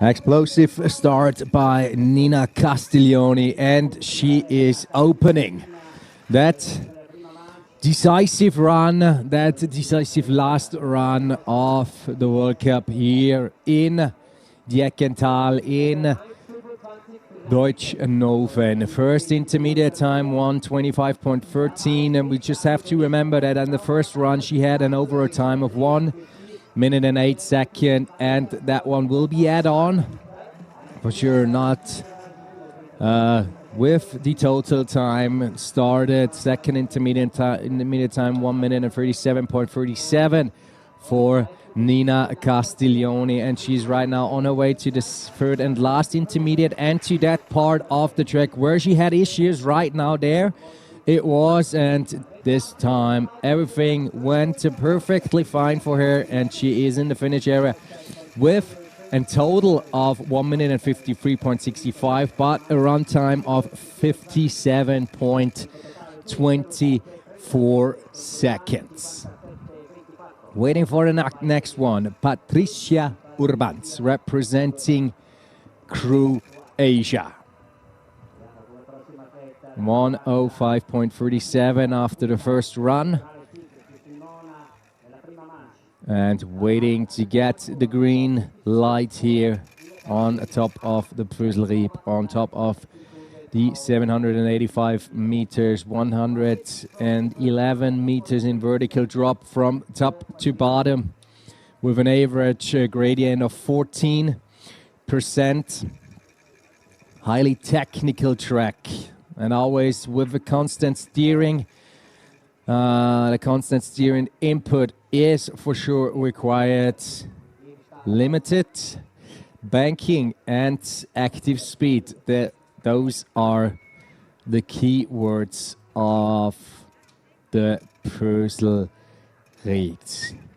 Divided into start, middle, and final section. And you can see here the start section. Immediate technical input after the start with the first 180-degree turn. There are no long acceleration phases for sure, as you can see here, coming out of the Riep Kehre, coming towards the first intermediate time, 7 seconds and 400ths of a second ahead, and in that part is also the rhythm and the positioning, very crucial for the athletes. And trying to have both runners on the track there. Like Patricia Urbans after the second intermediate time, still ahead of 6 seconds and 41 hundredths of a second. And the third intermediate time also already done, 5 seconds and 64 hundredths of a second, coming into the finish area and ending her run with 2 minutes and 39 seconds, placing yourself ahead of Nina Castiglioni.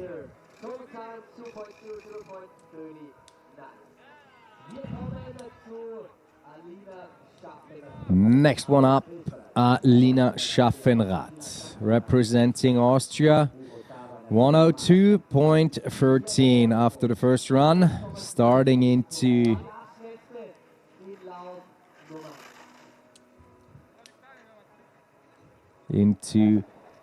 her competition.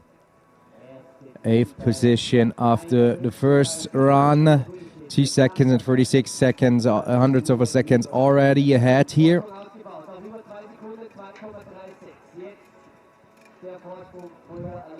More than 2 seconds for Alina Schaffenrath. Second intermediate time, 2 seconds point, 74 hundredths of a second. Still in the lead for the young Austrian, for Schaffenrath into the high-speed section. 3 seconds point, 52 hundredths of a second. Oh, she is gaining more and more speed and trying to build up the gap between her and Patricia Urbans up to 3 seconds and 76 hundredths of a second. Overall time 1.56.63 and the second run time 58.37 for Alina Schaffenrath. Naomi Turney, the Austrian, is the next one. 7th position after the first run, starting into her race. 89 hundredths, 98 hundredths of a second are her benefit after the first run. 1.22 seconds already in the lead with the first intermediate time by 1 minute and 14.51 seconds. Second intermediate time 1 minute 26.92. 1 minute 1 second and 30 hundredths of a second for Naomi Turney. Active steering here by the young Austrian athlete. High speed section, perfect positioning, 1.40 in the lead. Also here, perfect line choice, and here we are, finish area, perfect setup. Best time 1 second and 73 hundredths of a second. Naomi Turney in her bright purple luge. And we're coming to Nadine Staffler, the Italian. 57.11. Her advantage to Naomi Turney are just 17 hundredths of a second. So she really has to have a perfectly executed run down to the finish area. First intermediate time stops at 1 minute 14, 22 hundredths of a second. She was able to gain a 4 hundredths here on her advantage. 1 minute 26.63, 29 hundredths of a second here.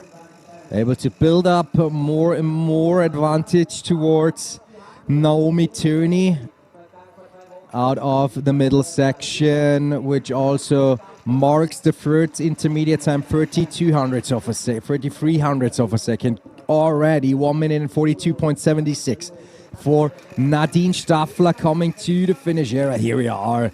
1 minute and 54.46.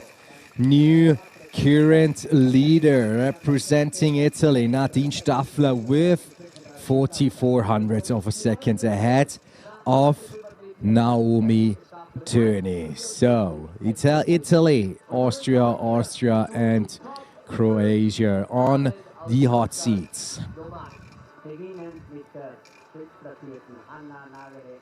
Coming hot towards the top 5, but here with Hanna Nageli.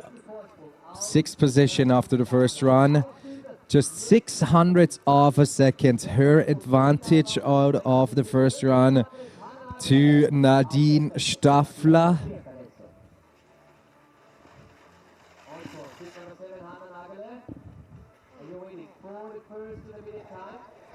First intermediate time. 1 minute 14.46. 17 hundredths of a second disadvantage. More than 2 tenths lost in that upper section. 27 hundredths of a second right now behind. Lost another tenth.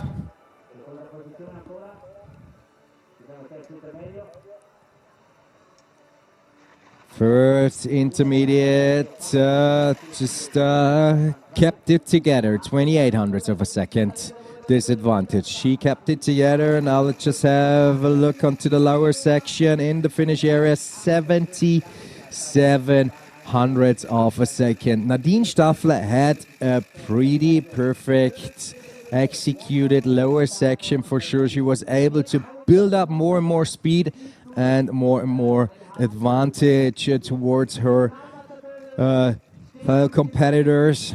And we're coming to the one of the top favorites, Daniela Mittermeier, starting and opening the top 5 after the first run. 46 hundredths of a second, her advantage after the first run.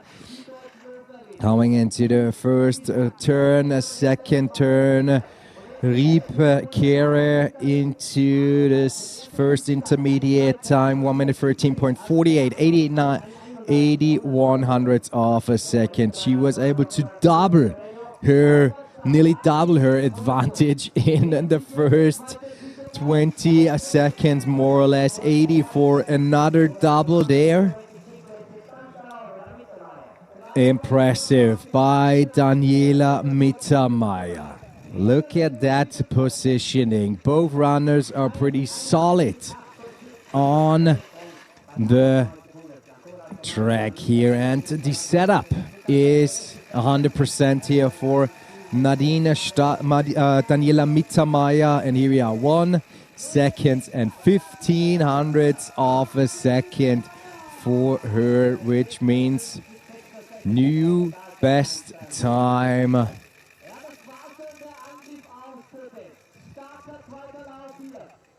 We have just seen Evelyn Landthaler, the Grand Dame of Luge Sports, who retired last year here in Deutschnofen. There are no any other athlete with such amount of top results or World Cup wins or medals than her, and she is for sure cheering for her former teammates. Here we are, Lisa Walch, Germany, 11 hundredths of a second advantage towards Daniela Mittermeier. 4 hundredths of a second disadvantage. She lost here nearly 20 hundredths. 25, again advantage for her. 25 hundredths.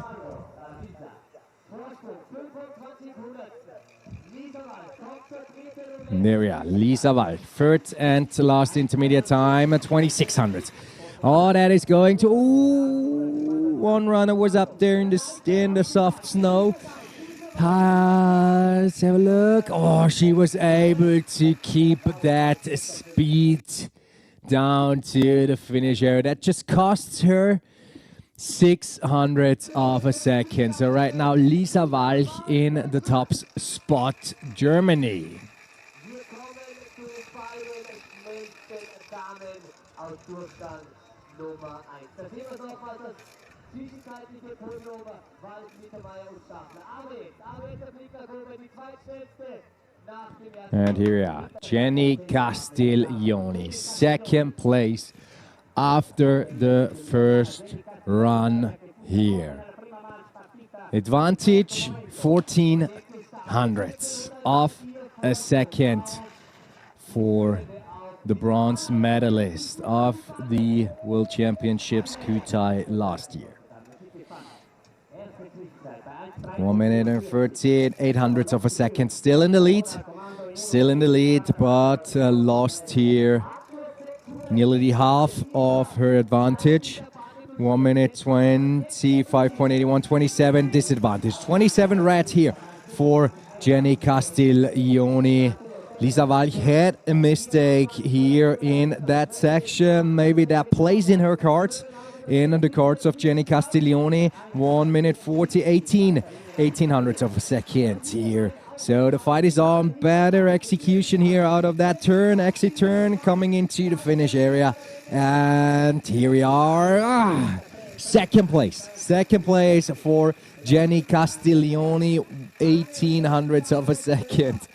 Behind Lisa Walch. A bit of clueless here for Jenny Castiglioni. So, 2 Italian and 1 German, actually also originally from Italy on the podium. Here we are, the leader of the first run. Representing Austria, Ricarda Ruetz. Is she on her way to get her third title in that season and to build up her lead in the overall standing? 3900ths of a second advantage towards Lisa Walch here after the first run. Coming into the first intermediate time for the Austrian, the clock stops at 1 minute 12.87, 65 hundredths of a second. Nearly doubled her advantage in that top 20 seconds. 64, just lost 100. That is okay, we can work with that, pretty sure. And coming into the third and last intermediate time, high-speed section, clock stops at 1 minute 40.83, 69 hundredths of a second. That is going to be probably her third win in that season. Ricarda Ruetz, yes, here we are. Winner, chicken dinner. The Austrian made it again, did it again. 1 minute and 52.47, 64 hundredths of a second ahead of Lisa Walch, and in third position Jenny Castiglioni. And that adds up another 100 points in her overall, which means 385 points right now for Ricarda Ruetz.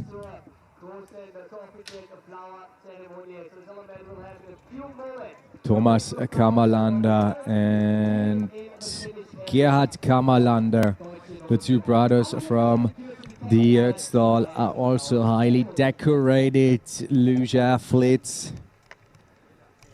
So here we are, the check of the luge. Everything has to be in the norm for sure. We are at the World Cup circuit.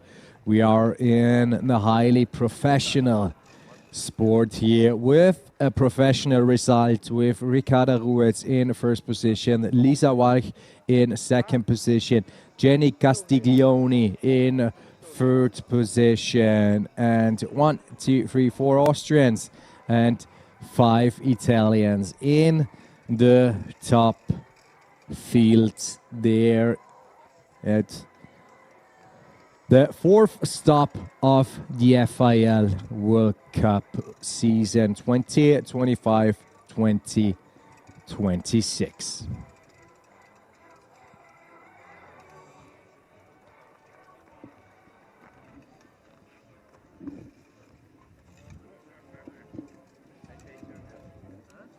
And before we start with the male final, we hop into another commercial break and hopefully see you guys soon again here in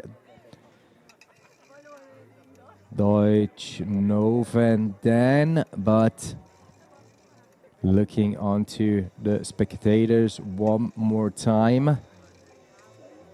And it is not a commercial, it is something more special. It is the flower ceremony here in Deutschnofen of the female competition Nova Ponente 2025-2026.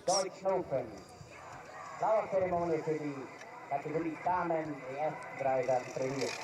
World Cup 2025-2026 Alpine Luge World Official flower ceremony singles women. Il World Cup Alpine Luge Nova Ponente categoria femminile. Cerimonia floreale per le 3 vincitrici della gara femminile. In first place, an der dritten Stelle, in terza posizione, representing Italy, per l'Italia, für Italien. Unser Preis für Jenny Castiglioni! In the third place, Jenny Castiglioni. Lion fight down there at the Pföslriep track for her. She looks okay happy, well, we can say that here at the flower ceremony.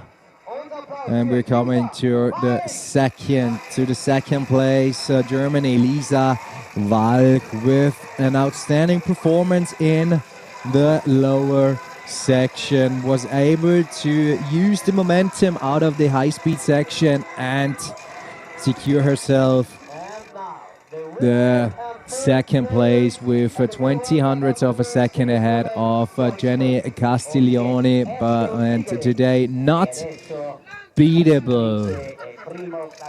The Austrian Ricarda Ruetz started with an advantage of 48 hundredths of a second, was able to double it, 38 hundredths of a second, was able to double it after the first 20 seconds and maintain her advantage towards the finish area, and now was able to secure her third win in that season, which really probably nails in her top spot at the overall World Cup standing.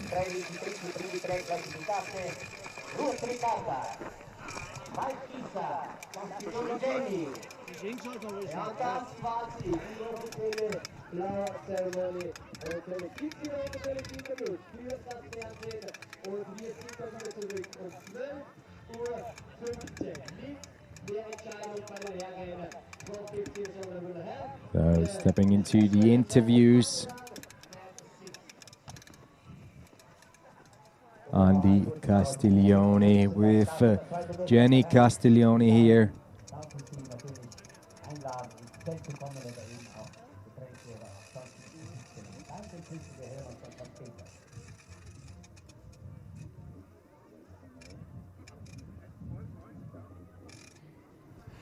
Jenny, herzlichen Glückwunsch, Platz 3 hier beim Jenny, Weltcup congratulations, in Deutschnofen. Dein zweiter third place Podestplatz in in dieser Saison. Deutschnofen, Was aber second war da im zweiten Lauf in der podium ersten Kurve place los? Da in gab es doch that eine kleine season. Unsicherheit. Ja, What genau. was the first? In der ersten Kurve habe ich schon einen kleinen Fehler eingebaut.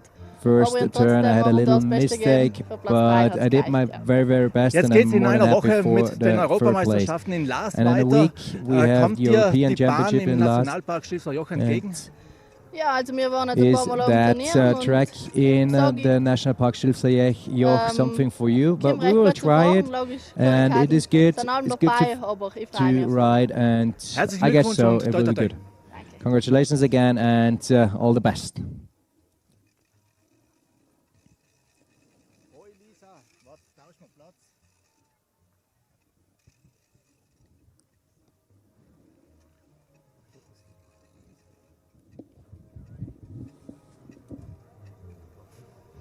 Lisa, herzlichen Glückwunsch. Platz 2. Lisa, also congratulations. Second place here in Deutschnofen, best World Cup standing. How you would describe your 2 runs? There was some mistakes in it, in some turns in, but I tried to be fast. It is not my favorite track on the World Cup circuit, but I'm more than happy for the second place.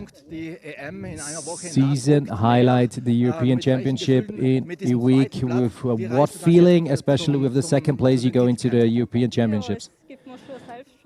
Yeah, it gains up my self-confidence, my self-esteem for the European Championships, and there just the medal counts, but it looks pretty good, and I guess I fight for the medals.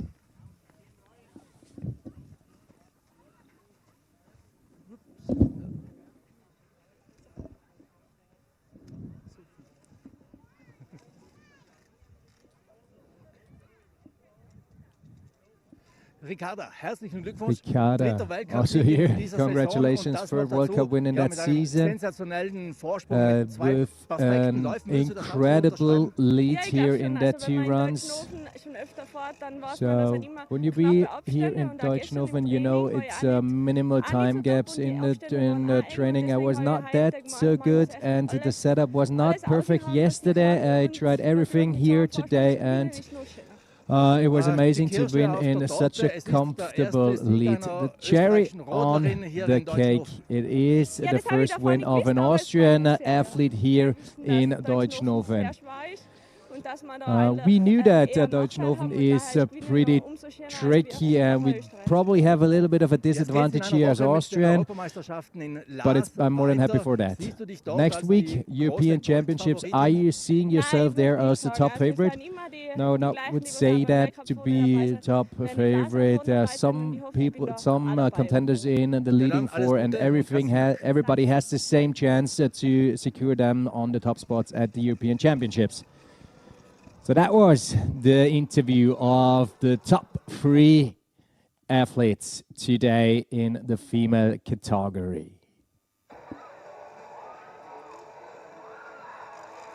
Replay of the winning run of Ricarda Ruet's technical finesse here on the Alpine Luge World Cup.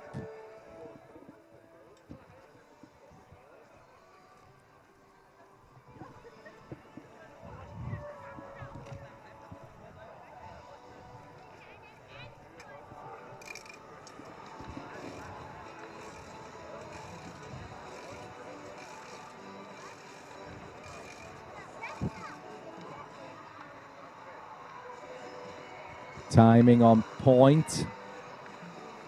Here a little mistake, but that doesn't shook up her game plan today.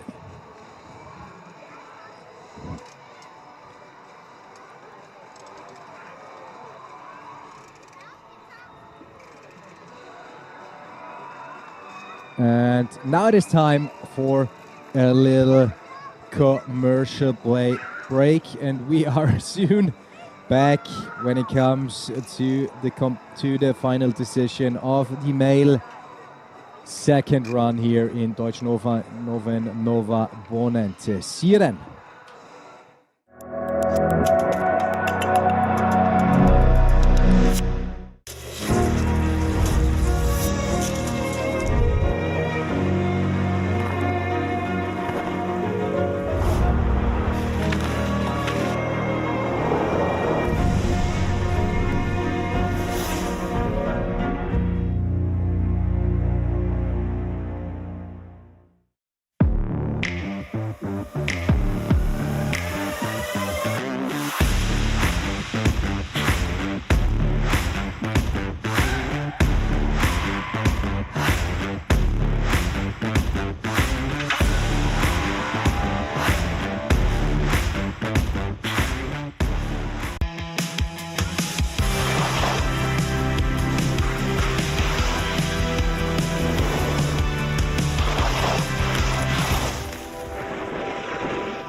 war heute ein spannendes Rennen.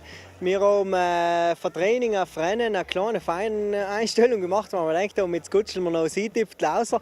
Es ist nicht ganz das Richtige gewesen. Nichtsdestotrotz sind wir glücklich mit dem zweiten Platz.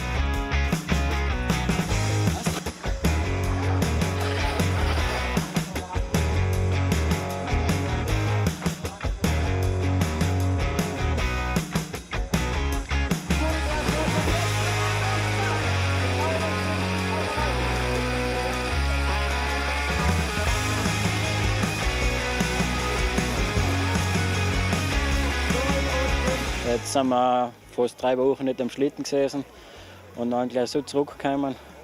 Die erste Trainingsfahrt war jetzt heute die erste da und das haben wir richtig gut gemeistert. So.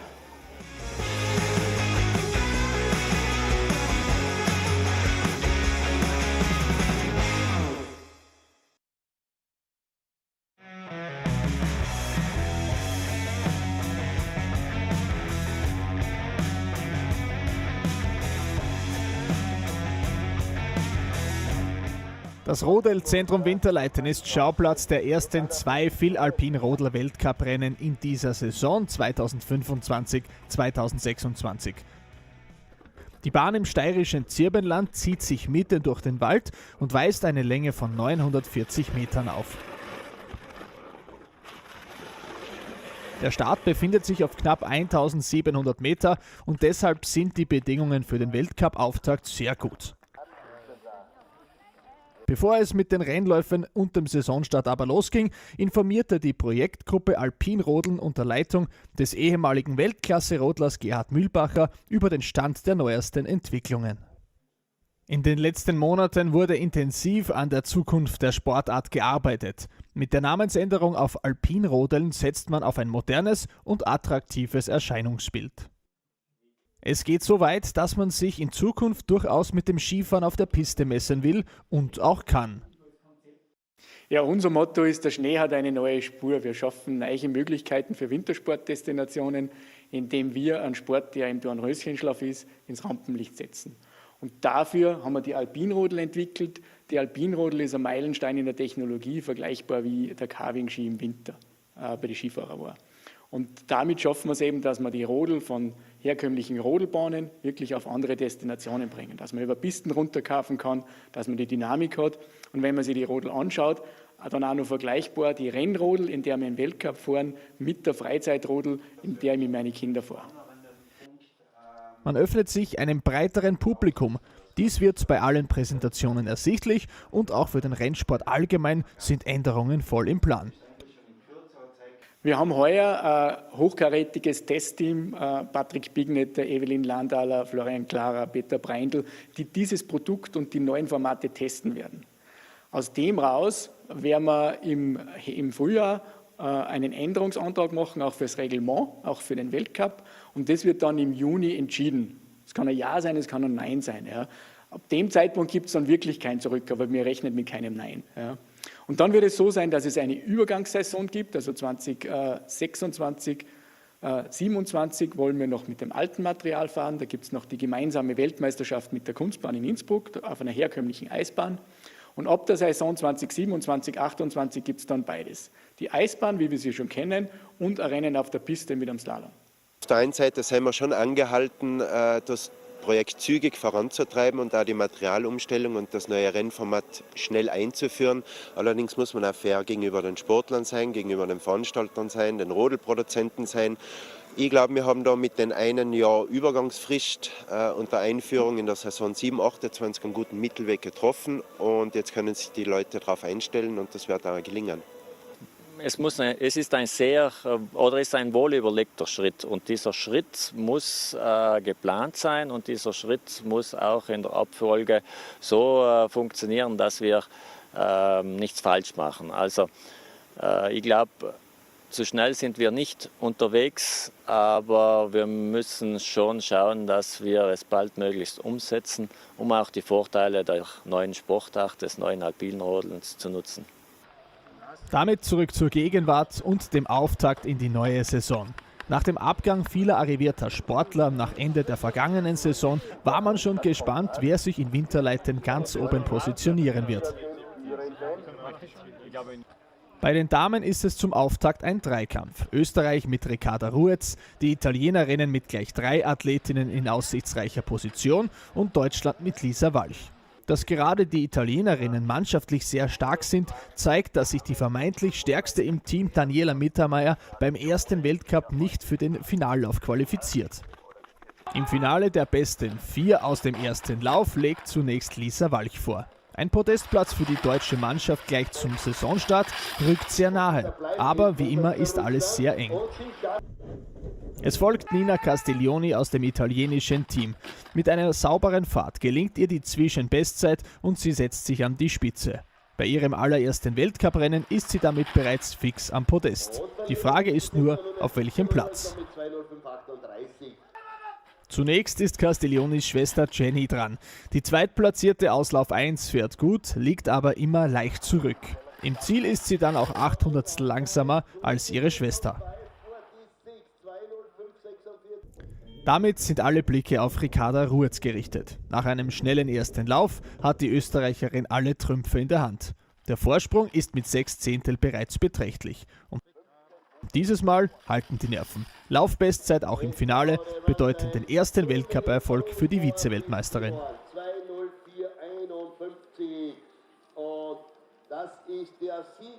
Also, dass es so super geklappt hat, ich mir gar nicht gedacht. Gestern war noch nicht so super. Natürlich, es hat an mir gelegen und heute ich einfach aus dem Starthaus aus und ich habe mir von Anfang an alles gegeben. Ich habe gewusst, die Konkurrenz ist sehr, sehr stark und dann so ein Sieg einfahren ist echt richtig lässig und ich kann es noch gar nicht glauben. Tags darauf beim zweiten Weltcup-Bewerb ein ähnliches Bild. Wiederum führt Ricarda Ruetz vor dem Finale von Nina Castiglioni. Stark verbessert gegenüber dem Vortag zeigt sich Daniela Mittermeier. Die Südtirolerin erwischt 2 gute Läufe und wird Dritte. Mit 2 Laufbestzeiten ist Ruetz auch im zweiten Rennen die Beste und gewinnt vor Castiglioni. Ja, also der perfekte Start mit 2 Tagen, 2 Siege. Der erste Lauf war jetzt ganz gut, also war echt, wo ich sage, das ist super, dass ich das in den ersten Ohr gekriegt habe, damit ich einfach schon ein bisschen einen Vorsprung habe, weil im zweiten Lauf habe ich ein bisschen gekämpft, ein bisschen Fehler gemacht, aber der Vorsprung vom ersten hat mich noch gerettet. Ach, perfekt, 2 Weltcups, 2 zweite Plätze, besser kann es nicht gehen. Wie bereits im ersten Rennen bleibt für die deutsche Lisa Walch nur der undankbare 4. Rang. Am Anfang habe ich mich schon geärgert, aber 4. Platz ist trotzdem ein gutes Ergebnis für die ersten 2 Rennen und ja, ich kann mithalten, also es ist sowieso sehr knapp bei uns und ja, ich freue mich auf die nächsten Rennen. Zu den Herren. So wie in den letzten Jahren kommt es bei den Männern vor allem zum Duell zwischen Italien und Österreich. Zwar werden zum Beispiel die slowenischen Brüder Kreil im Laufe der Saison vorne mitmischen, zum Weltcup-Auftakt kommt dies aber noch zu früh. Nachdem Österreichs stärkster Fabian Achenreiner beim ersten Weltcup-Bewerb in Lauf 1 nur auf Position 6 kommt, sind alle Podestambitionen schon weg. Dank Schadensbegrenzung in Lauf 2 wird er noch Vierter. Auf den Plätzen 1 bis 3 landen mit Daniel Gruber, Hannes Unterholzner und Matthias Troger gleich 3 Fahrer aus der italienischen Mannschaft. Ein perfekter Auftakt. Ja, jetzt bin ich schon glücklich, dass es den zweiten Lauf ausgeschaut hat, der erste Platz. Und ich bin auch brutal stolz auf meine Teamkollegen in Hannes und den Troger Matthias, dass sie mit mir miteinander auf dem Podest stehen. Da waren wir jetzt oben und waren wir zufrieden nach Hause fahren. Wie du im Ziel angekommen bist, dein erster Kommentar war, die Zielkurve war göttlich. Was war da so göttlich? Ja, ich glaube, ich habe halt mal das Gefühl gehabt, dass sie richtig perfekt erwischen gehabt haben. Perfekt gebremst, minimal gebremst, Ski gehabt und Zug gemacht. Und das ist mir gleich in den Kopf geschossen, dass der perfekt war. Den ist so noch nie errichtet. Tags darauf kommt es bei den Männern zu einem Premierensieg. Und dies gleich in doppeltem Sinne. Nach 2 Läufen haben Fabian Achenreiner und der Italiener Alex Oberhofer nicht nur die gleiche Gesamtzeit, sondern für beide ist es jeweils der erste Weltcupsieg. Ich bin natürlich überglücklich, das ist mein erster Sieg im Weltcup. Und der erste Lauf ist mir richtig gut gelungen. Im zweiten Lauf habe ich 2 kleine Fehler eingebaut, aber Gott sei Dank hat es gereicht, um noch zeitgleich Erster zu werden. Und dass es gereicht hat für mich, das ist ja unbeschreiblich. Gestern war es ein Hundertstel, heute sind wir zeitgleich, vielleicht das nächste Mal ein Hundertstel. Wer weiß. Dritter wird Oberhofers Teamkollege Daniel Gruber. Damit bleiben noch die Doppelsitzer. Es wird das perfekte Wochenende für die Österreicher Maximilian Pichler und Nico Edlinger. 2 Rennen, 2 Siege, dazu Bestzeiten in allen Läufen. Besser geht es wohl nicht. Die Gesamtweltcup-Sieger des Vorjahres untermauern damit auch ihre Ambitionen. Ein großes Dank an die Bauarbeiter und ans Team von Winterleuten da. Wir haben eine richtig geile Bau zusammengebracht wieder. Und ja, es ist schön, dass wir jetzt wieder so wie letztes Jahr daheim den Doppel-Weltcup gewonnen haben. Die Gebrüder Gabriel und Samuel Halzin holen beim ersten Rennen den überhaupt ersten Podestplatz im Weltcup für die Slowakei. Die Italiener Tobias Pauer und Andreas Hofer werden einmal Zweite und einmal Dritte. Ihre Teamkollegen Matthias und Peter Lambacher holen mit Rang 2 ebenfalls einen Podestplatz. Im Weltcup-Kalender geht es Anfang Jänner im Passaiertal in Italien weiter. Zuvor folgen Ende Dezember unter anderem die österreichischen Meisterschaften in Umhausen.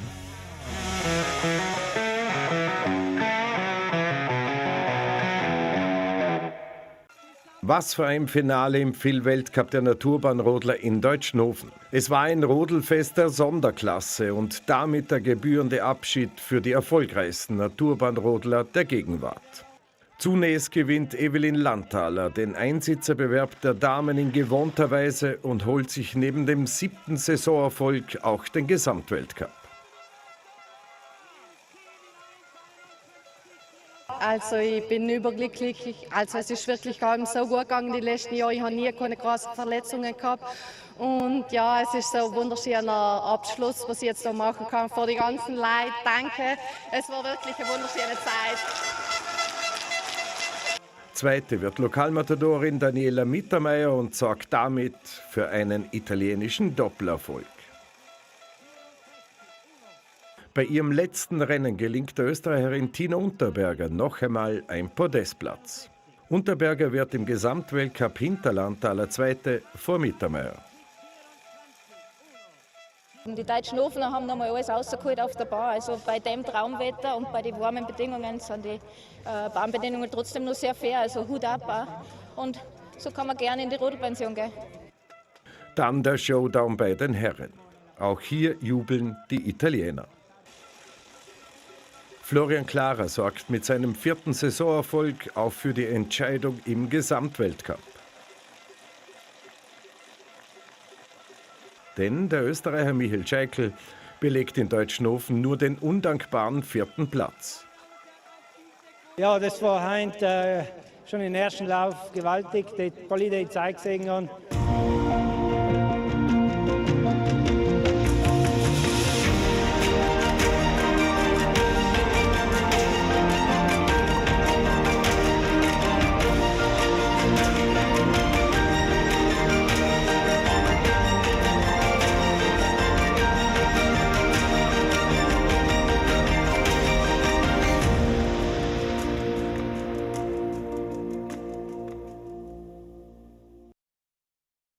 Welcome back.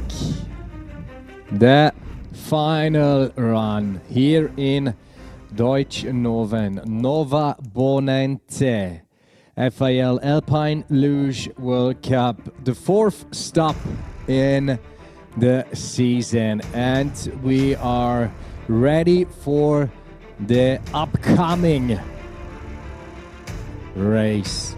Here for sure it is the male decision. Second run. We've seen the female decision with a fantastic win of Ricarda Ruetz. And now the big question here in the upcoming 20 minutes. Is it again an Italian on the top spot here in Deutschnofen, or maybe do we see an Austrian also there fighting for the top spot. Pföslriep it is. Natural track. Starting list. Shohei Tanaka will be the first one. Tomasz Hasek then the second one, and for sure the last one in that field is the current leader after the first run, Daniel Gruber, Italy.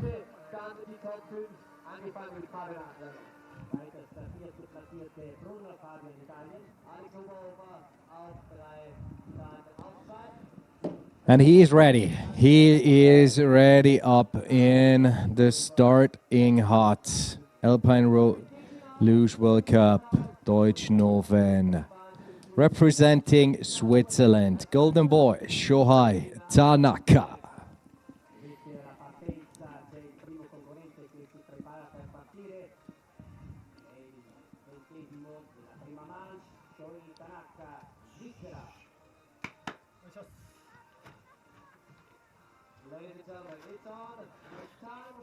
One minute and 4.58 after the first run.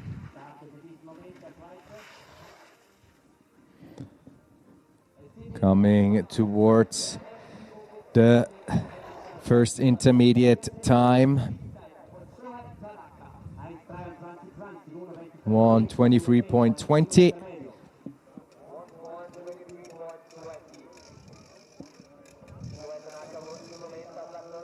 Second intermediate stops at 1:36.83 for Shohei Tanaka, representing Switzerland.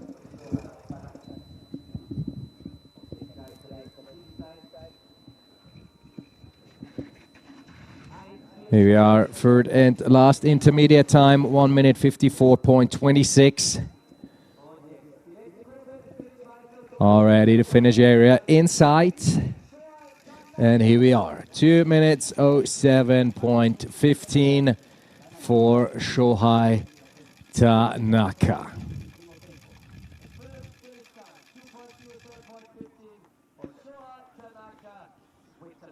Next one, Tomasz Hasek.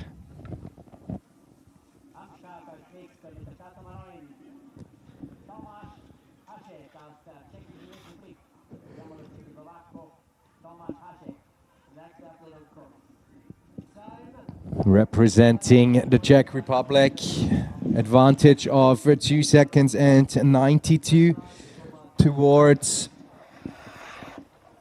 Shohei Tanaka. First intermediate time 1:19.63 seconds and 60 hundredths of a second in the lead. He was able to gain a bit of an advantage towards Tanaka. Also here again 4 seconds 04 in the second intermediate time.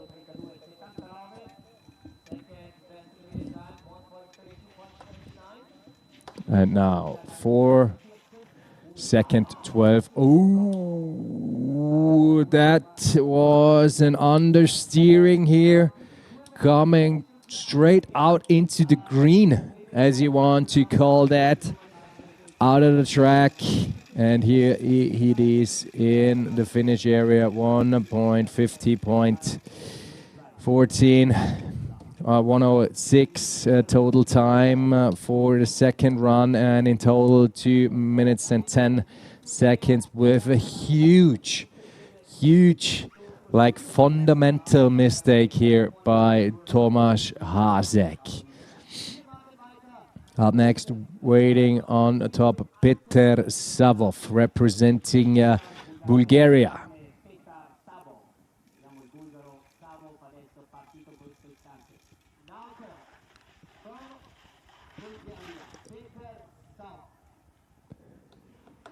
Coming into the second turn towards the first intermediate time. Clock stops at 1:17.63. 5 seconds and 37 hundredths of a second in the lead here for Peter Savov. He had an advantage of 4.59, so he was again able to build up his advantage, and here also more than 505 tenths he able to build up there. 1:30.92 second intermediate time, third intermediate time 1:47.61, 6 second and 65 hundredths of a second. Right now in the lead for Peter Savov, representing Bulgaria, coming into the finish turn and entering the finish area with a comfortable lead of 6 seconds and 80 hundredths of a second ahead of Shohei Tanaka, and for sure Tomasz Hasek with the big mistake in the very lower part of the Pföslriep.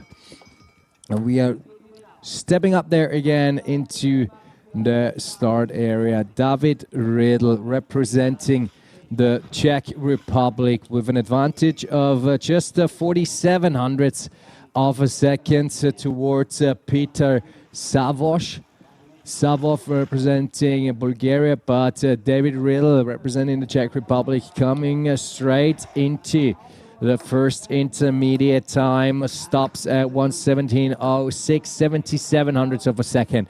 Right now the lead for David Riedl. Second intermediate time coming in 1:21. Oh, that was bit of wild movements here on the sled, but as you can see here, there are not much time between the curves to relax a little bit or to maintain speed or to gain speed here, to use the momentum. Third intermediate time 1 second 38 hundredths of a second ahead of Peter Savos. In the end, in the finish area, there must be the green flashing out. Yeah, it is 1 second and 53 hundredths of a second, and sets himself in the top spot. The athlete representing the Czech Republic. Happy and smiley face, a thumbs up by David Riedl. And we are coming to the athlete representing New Zealand, Louis Coburn.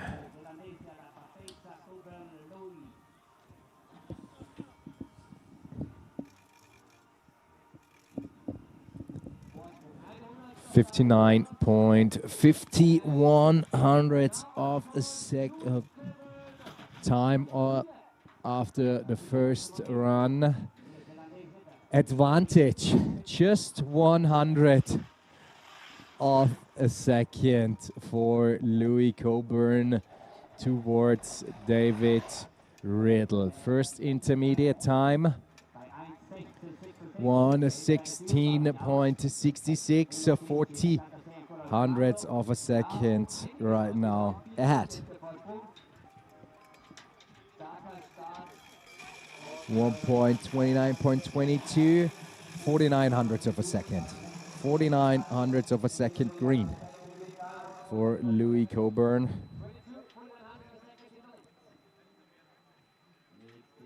Third and last intermediate time, 76 hundredths of a second, 1:45.47 here for Louis Coburn. Last couple of meters, and here we are with a new best time, 1:57.64, which means 1 second and 18 hundredths of a second ahead of David Riedl representing the Czech Republic. So right now Louis Coburn can place himself in the middle of David Riedl and Peter Savov, and there is a few competitors up there who are having something against it, and one of those is Marco Alma representing Switzerland here. Going into the run with an advantage of 43 hundredths of a second.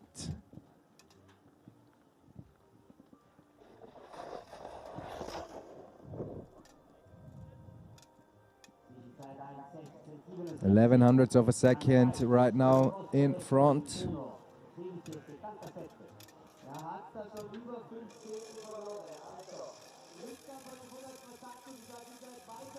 Second intermediate time, 10 hundredths of a second behind here.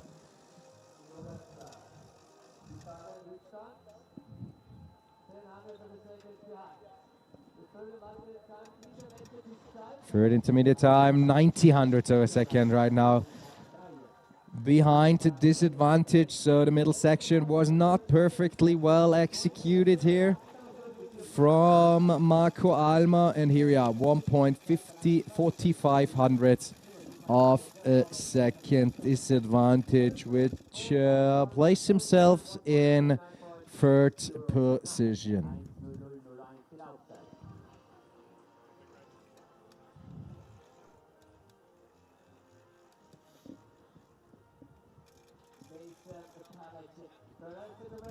Mason Pelicek representing the United States of America.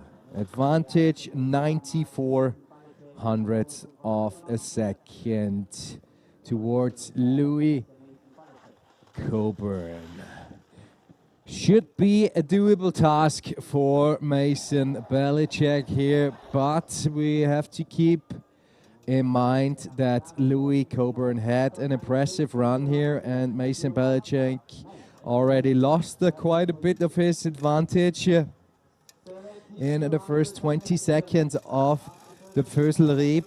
73 right now, just kept his advantage. Third intermediate time.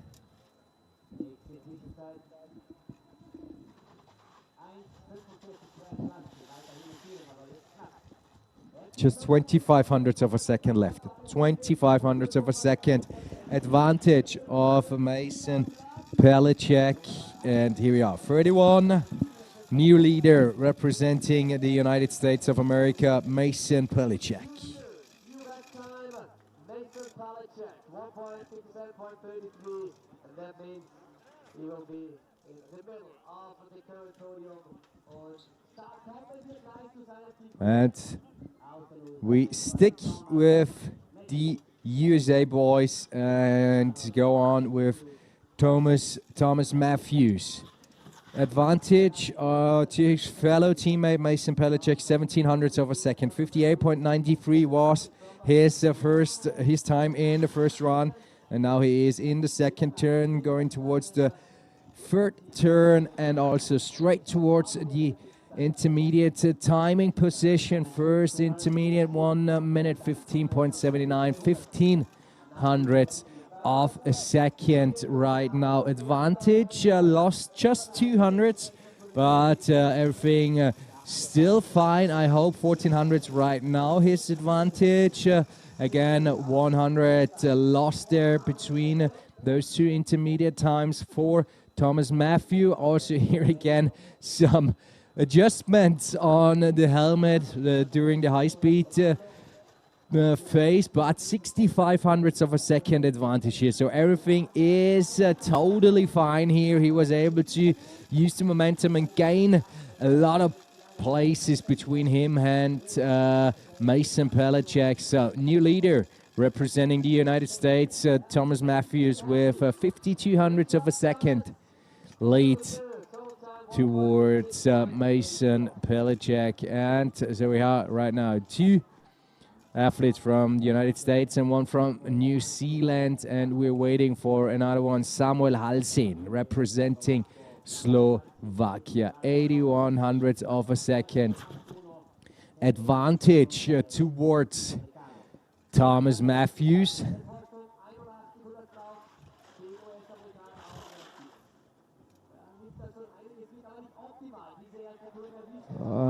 There we had some issues there. He was looking onto his left arm, but 1.26 after the first 20 seconds, so he was able to build up his lead for nearly 40 hundredths of a second. Next one stops at 1 second 30 for another 10 hundredths of a second packed on to his advantage. Straight line towards the last one, 89. 98 hundredths of a second, 1.43.59. And here we are, back in the finish area, again with 1 second and 58 hundredths of a second. That was, there was some kind of booster somewhere between the last intermediate time and the finish area for Samuel Halsin representing Slovakia. From Slovakia to Slovenia. Vitkral, advantage 35 hundredths of a second.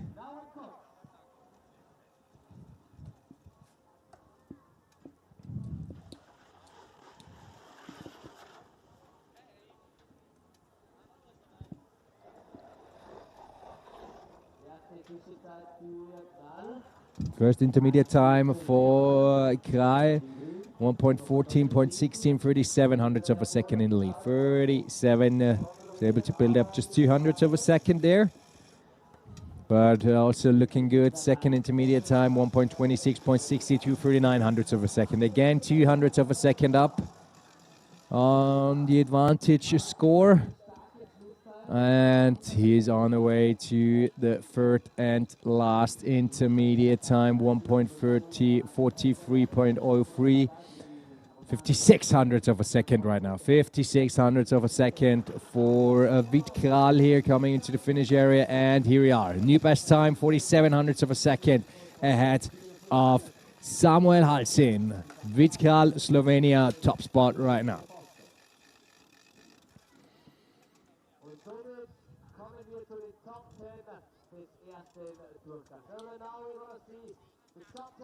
So right now we're stepping into the top 10 out of the first run here, starting with the Swiss, with Jerome Almer. Advantage, just 8 hundredths of a second towards Vitkral, representing Slovenia. So here we are. Explosive start by Jerome Almer. Both runners are on the ground here.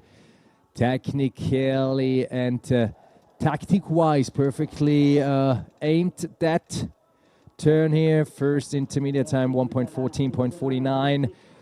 33 hundredths of a second disadvantage here for Jerome Almer after the first 20 seconds. Maybe a bit too much of proper line choice here. Not that aggressive as we've seen him in the first run. 100 of a second right now advantage for him. 1.26.61 coming into the third intermediate time. And here we are having him with 400 of a second disadvantage. And now I guess his run is over with both runners out there, out of the track, coming into the finish area with 1.55.76, 1 second behind Vitkral and placing himself in third position. He probably knows that was not the cherry on top of the cake here, especially not the last part.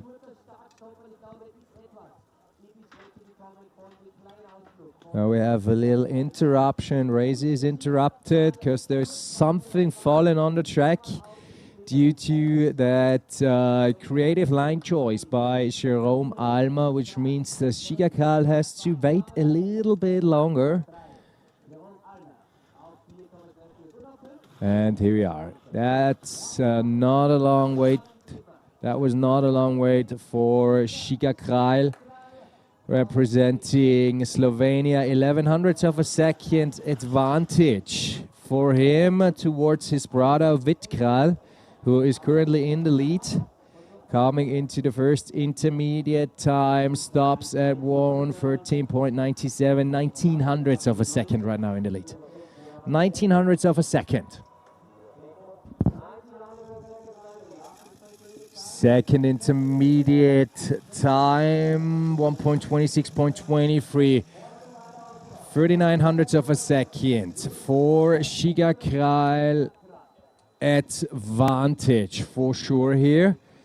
Also here, perfect positioning, aggressive line choice, a little counter break, but here we are, back in the track, 17 hundredths of a second lead. That is Shiga. Shiga on top, ahead of Vit Kralj. So the two brothers representing Slovenia right now on the top spot, and we're coming to the first Austrian in that final.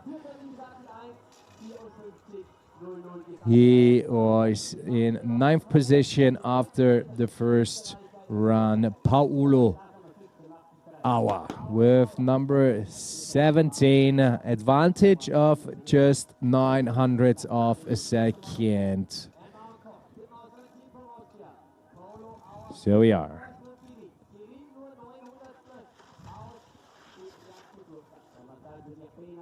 A little touchy there, but no issue for him. First intermediate time, 1.30, 71, 26 hundredths of a second in the lead here. He was able to build up his advantage towards Shiga Kralj, and we've seen him before in the first run, everything perfectly executed. Just 4/5 hundredths of a second left here. Oh, that was a white one. That was a white one by Paulo Auer, but maybe it was a good one. He looks pretty fast down there. 1.42, 1.60, 1.28. Oh, more problems in that run. Maybe he just wants too much right now, but back. Ooh.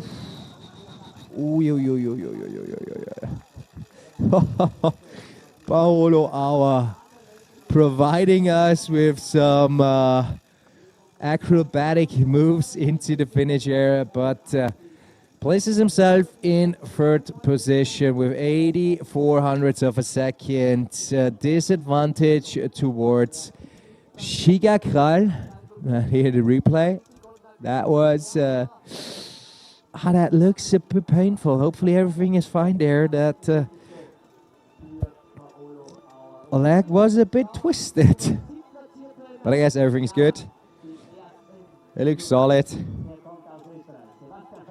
Who is coming to the next Austrian, Sebastian Feldhammer. Advantage, 35 hundredths of a second towards Shiga Kralj.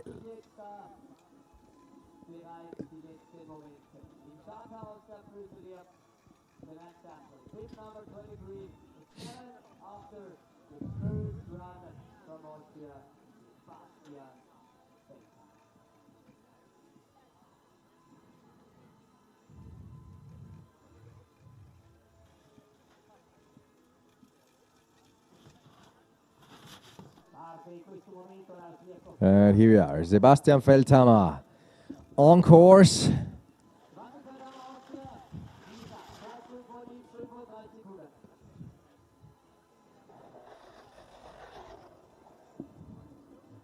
First intermediate time, 62 hundredths of a second.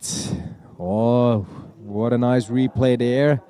But he is still in the lead. He was able to build up his advantage coming to the second intermediate time. 1.25.44, 79 hundredths of a second. 79 hundredths of a second advantage for Sebastian Feldhammer. Coming to the third and last intermediate, 67, looking good. Stay on the sled. That was not a perfect turn here for Sebastian Feldhammer. That was a bit of misjudgment there with the breaking point. And here we are. That's a track where every little mistake punishes you to the hardest. And that's what we see right now with Sebastian Feldhammer. He was in the lead, 67 hundredths of a second, and then having that misjudgment, braking and understeering there, and packing 1 second and 11 hundredths of a second on top, throws him back to 4th position. unfortunately. Now, Lienauer, 84 hundredths of a second advantage for him. 57.71 time in the first run. Explosive start, more or less, there for the Austrian, the young Austrian.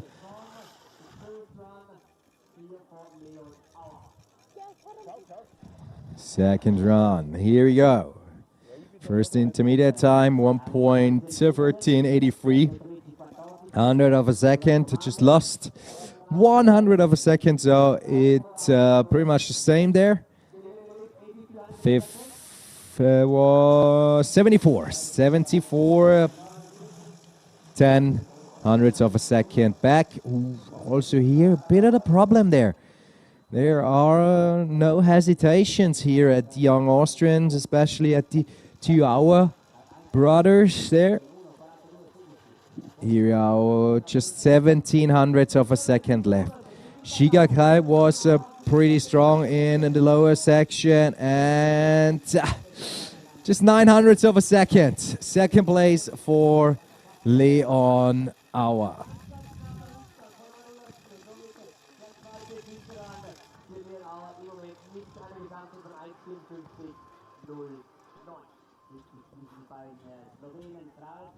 Fabian Achien Reiner, 1 second and 19 hundredths of a second. His advantage, and we are in the top 5 of the first run. Coming into the pretty much tough decision, and there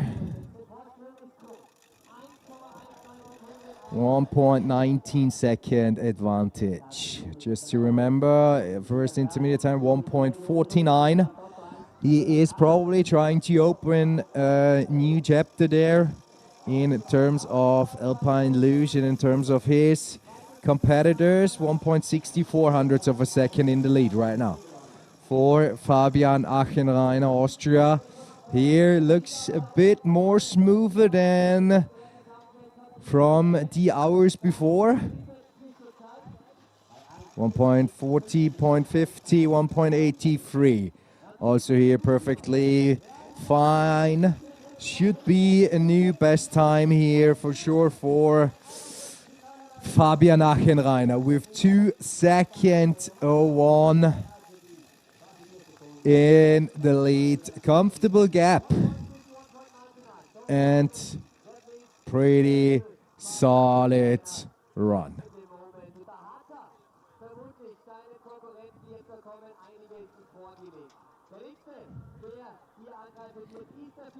Fabian Brunner up next.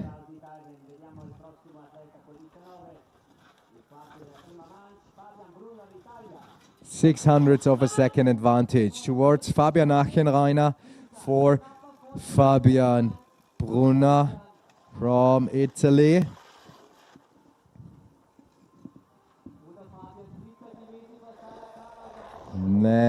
Riebkehre intermediate, 4 hundredths of a second behind. 4 hundredths of a second behind. Lost here 10 hundredths of a second on the first 20 seconds of the track.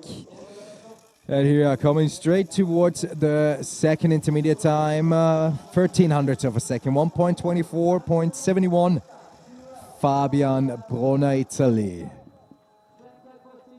But that one looks pretty good. He was able to keep the speed, and that's why it is green in the third and last intermediate time. But Fabian Achenreiner had a perfectly well executed lower finish section here, and it is still Fabian Brunner who is taking over the lead there with just 4 hundredths of a second. It is just 4 hundredths of a second. Here are the Italian Florian Clara.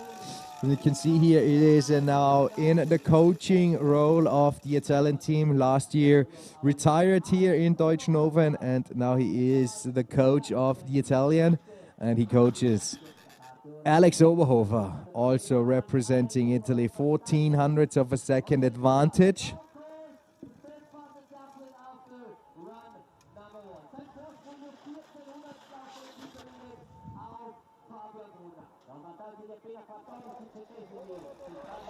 Here we are.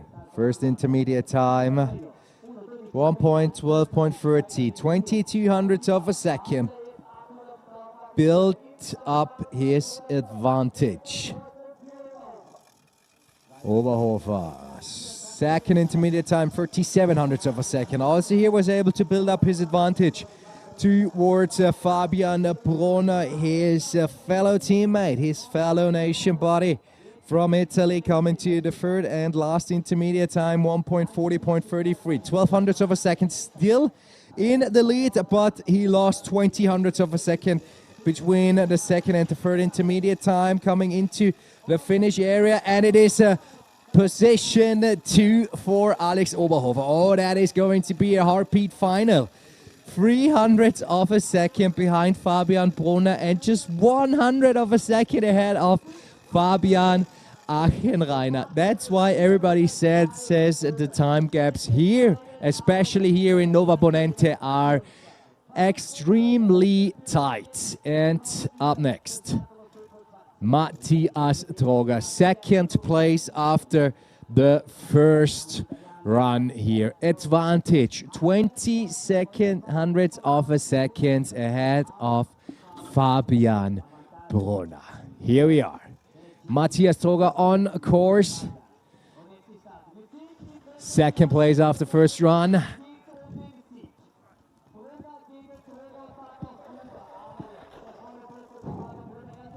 First intermediate, 1.12.70, 35. 35 hundredths of a second. He was able to pack another 15 hundredths of a second onto his advantage there. 42 hundredths of a second, 1.24.29 for Matthias Droger in the second intermediate time, and that one is one of a kind here. Look at how well executed every turn it is, how the positioning is perfectly fine on the slats. Both runners are always having contact to the icy surface. 28 after the third intermediate time, and now coming into the finish area and is in the lead. 23 hundredths of a second in front of Fabian Brunner. And there's something pretty sure we can say right now, it's going to be an Italian win. For sure. But the big question is it Matthias Droger or is it Daniel Gruber? Daniel Gruber starting into his final run with an advantage of 51 hundredths of a second here. 56.55 time after the first run here for Daniel Gruber, and now like pushing himself out of the start gate. Current leader in the overall World Cup standing, 51 hundredths of a second advantage. As I said before, it is a good pillow, it is a huge advantage, but everything has to be perfectly executed down there on the Pföslriep. 57 hundredths of a second right now after the first intermediate time. And coming into the Gruber S, out of the Gruber S, 61 hundredths of a second, 1.23.68 for Daniel Gruber. The question, is it Matthias Droger or is it Daniel Gruber? He is in the position. Just put his arms away of the handle, 82 hundredths of a second. I guess it is pretty much done here at Deutschnofen. 83 hundredths of a second. Winner and first place, Daniel Gruber. Second win in that season after Winterleiten. And the third and the second place in Winterleiten and Passaia. He grabs himself another 100 points and add up to 355 overall. But Matthias Droger is also walking his way up a little bit in the overall ranking so far. But there are another races coming up, especially the European Championships in a week in Laas. Also in Italy. Also that one is the huge highlight. And then we do have another World Cup with the Eliminator in Umhausen, Austria. Start of February. But now let's look onto the results. Dani Gruber. What a performance. Ahead of Matthias Stroger, Fabian Brunner. Alex Oberhofer in 5th position, Fabian Achenreiner, Austria. Then we have Shiga Kreil, our Leon, and Witt Kreil, and Paolo Auer. And in 10th position, Sebastian Feldhammer.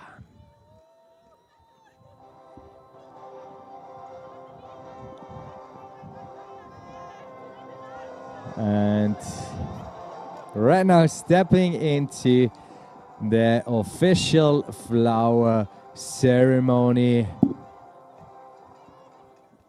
Alpine Luge World Cup Rennroute hier in Deutschnofen.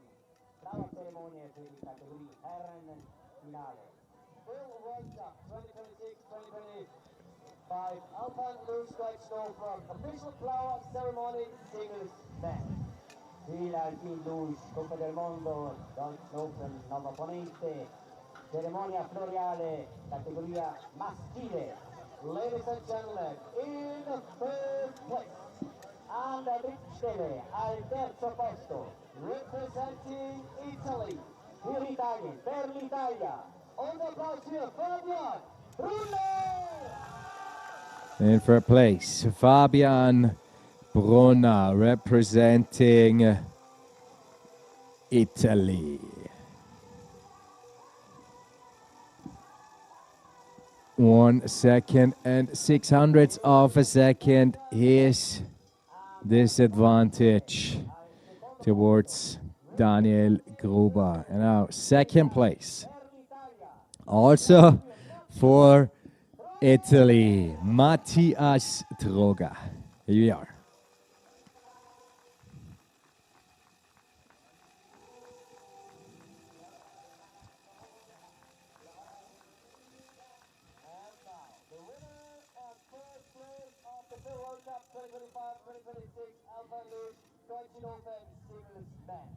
Und jetzt erster und Sieger. Adesso primo e vincitore, categoria maschile World Cup, Alpine Luge, representing Italy, aus Italien, per l'Italia. And how could it be other? Oh, how could it be different? Another Italian, Daniel Gruber, top spot winner here in Nova Ponente, Deutschnofen, Italy, South Tyrol. Current World Cup leader.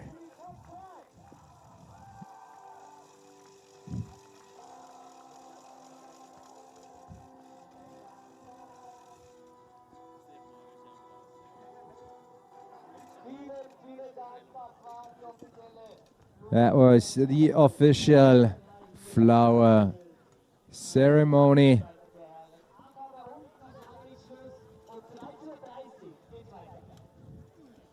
Here in Deutschnofen, and we for sure waiting also for the interviews with our top 3 athletes here of Deutschnofen.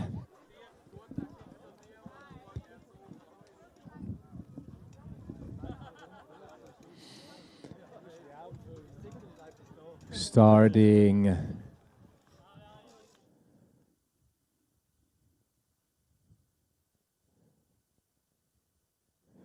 with Fabian Brunner.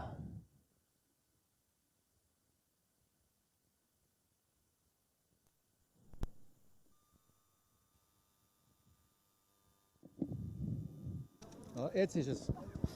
1-2, 1-2. So here we are. Ivo Torzi Fabian, congratulations for place here in World Cup Deutschnofen. Second run, amazing run from fourth to third place. Really happy. Yeah, I'm really happy. I had a super trainings run. I had a perfect second run. The first one was not that good, so I tried everything in the second run. And I'm more than happy that it worked out so well for me. Second podium here at the World Cup circuit. Next stop, European Masters Championships medal. How realistic it will be? Well, it would be perfect to have a medal there, but I will do my very best, and I'm on a good way, and I do everything, so then we see what works out for me there.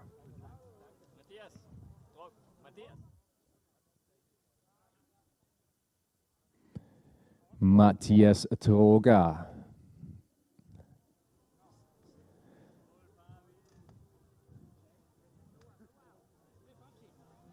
Matthias, herzlichen Glückwunsch. Platz 2, dein zweiter Podestplatz. Matthias, second place, second podium in that winter, and best result in your career. Wonderful. It was wonderful, and especially at that track. So 3 years ago I had a big accident, and after 3 years everything worked for paid off today with a second place.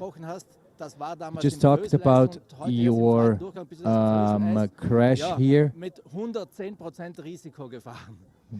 What was your plan today? 110% here? Yeah, especially at the races I did 110% at training. That was just testing, and I'm happy to be on the podium. In a week, the European Championships, completely different track, character-wise.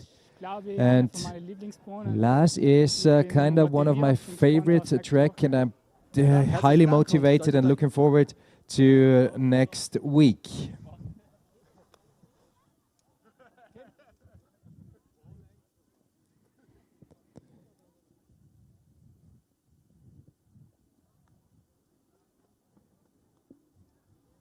Daniel, herzlichen Glückwunsch, zweiter Weltcupsieg in diesem Daniel Gruber, second victory in that season, and here we are back on the podium. The first athlete winning 2 races in that season, and it's happy to win another race. It would be possible. At Winterleiten, but I'm happy to be here on the top spot again. Your gap between Matthias Troga X80 300s, you're kind of in a whole different league. I would not say I'm in a different league. I'm happy that race is over, and I would say that I'm faster than the others. European Championships coming back to Laas, your home track, first World Cup win there, and you are probably the hottest contender there. We had a lot of practices there, and it was good. There are many competitors are happy with that track, and everybody is invited to join us, to cheer at us, and we try everything to grab some medals there.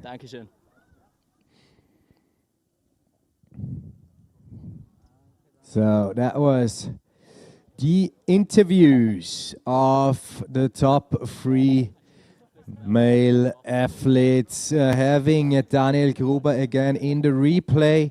There, his winning run, outstanding performance, 8300ths of a second ahead of Matthias Troga on the Pföslriep, and I would say everything is prepared for the European Championships coming up in a week, straight out of Laas at the National Park Stelvio, his home track, and he probably is the hottest favorite there for a gold medal or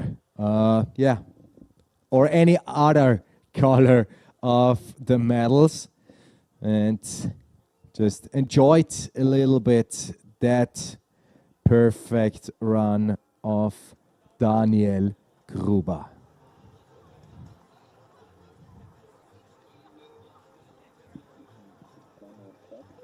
And from my side, it is over. Everything is in the books. The FIL Alpine Luge World Cup 2025-2026 here in Nova Ponente, Deutschnofen was an impressive one.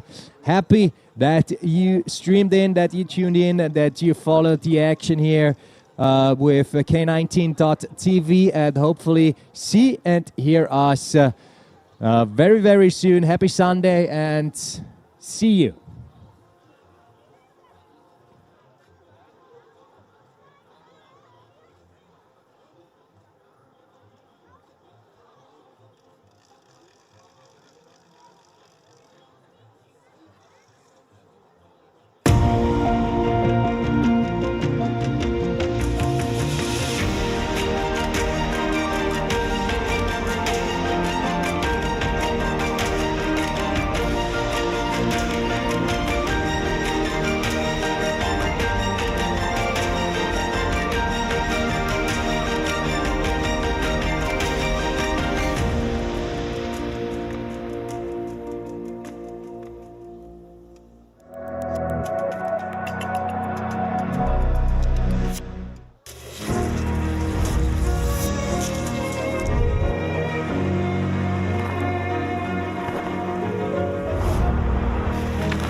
Welcome an Bord von Folgen. Fasten your ski boots. Sie befinden sich jetzt auf 3000 Meter Höhe. Die Aussicht? First Class. Extra Beinfreiheit mit 144 Pistenkilometern und 400 Quadratmeter pro Skifahrerin. Turbulenzen inklusive.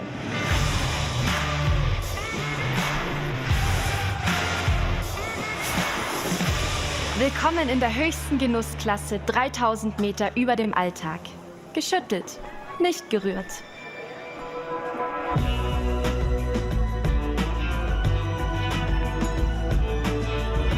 Fensterplatz war gestern. Hier gibt's die 360-Grad-Experience. Keine Wartezeit. Piste frei. Cleared for takeoff.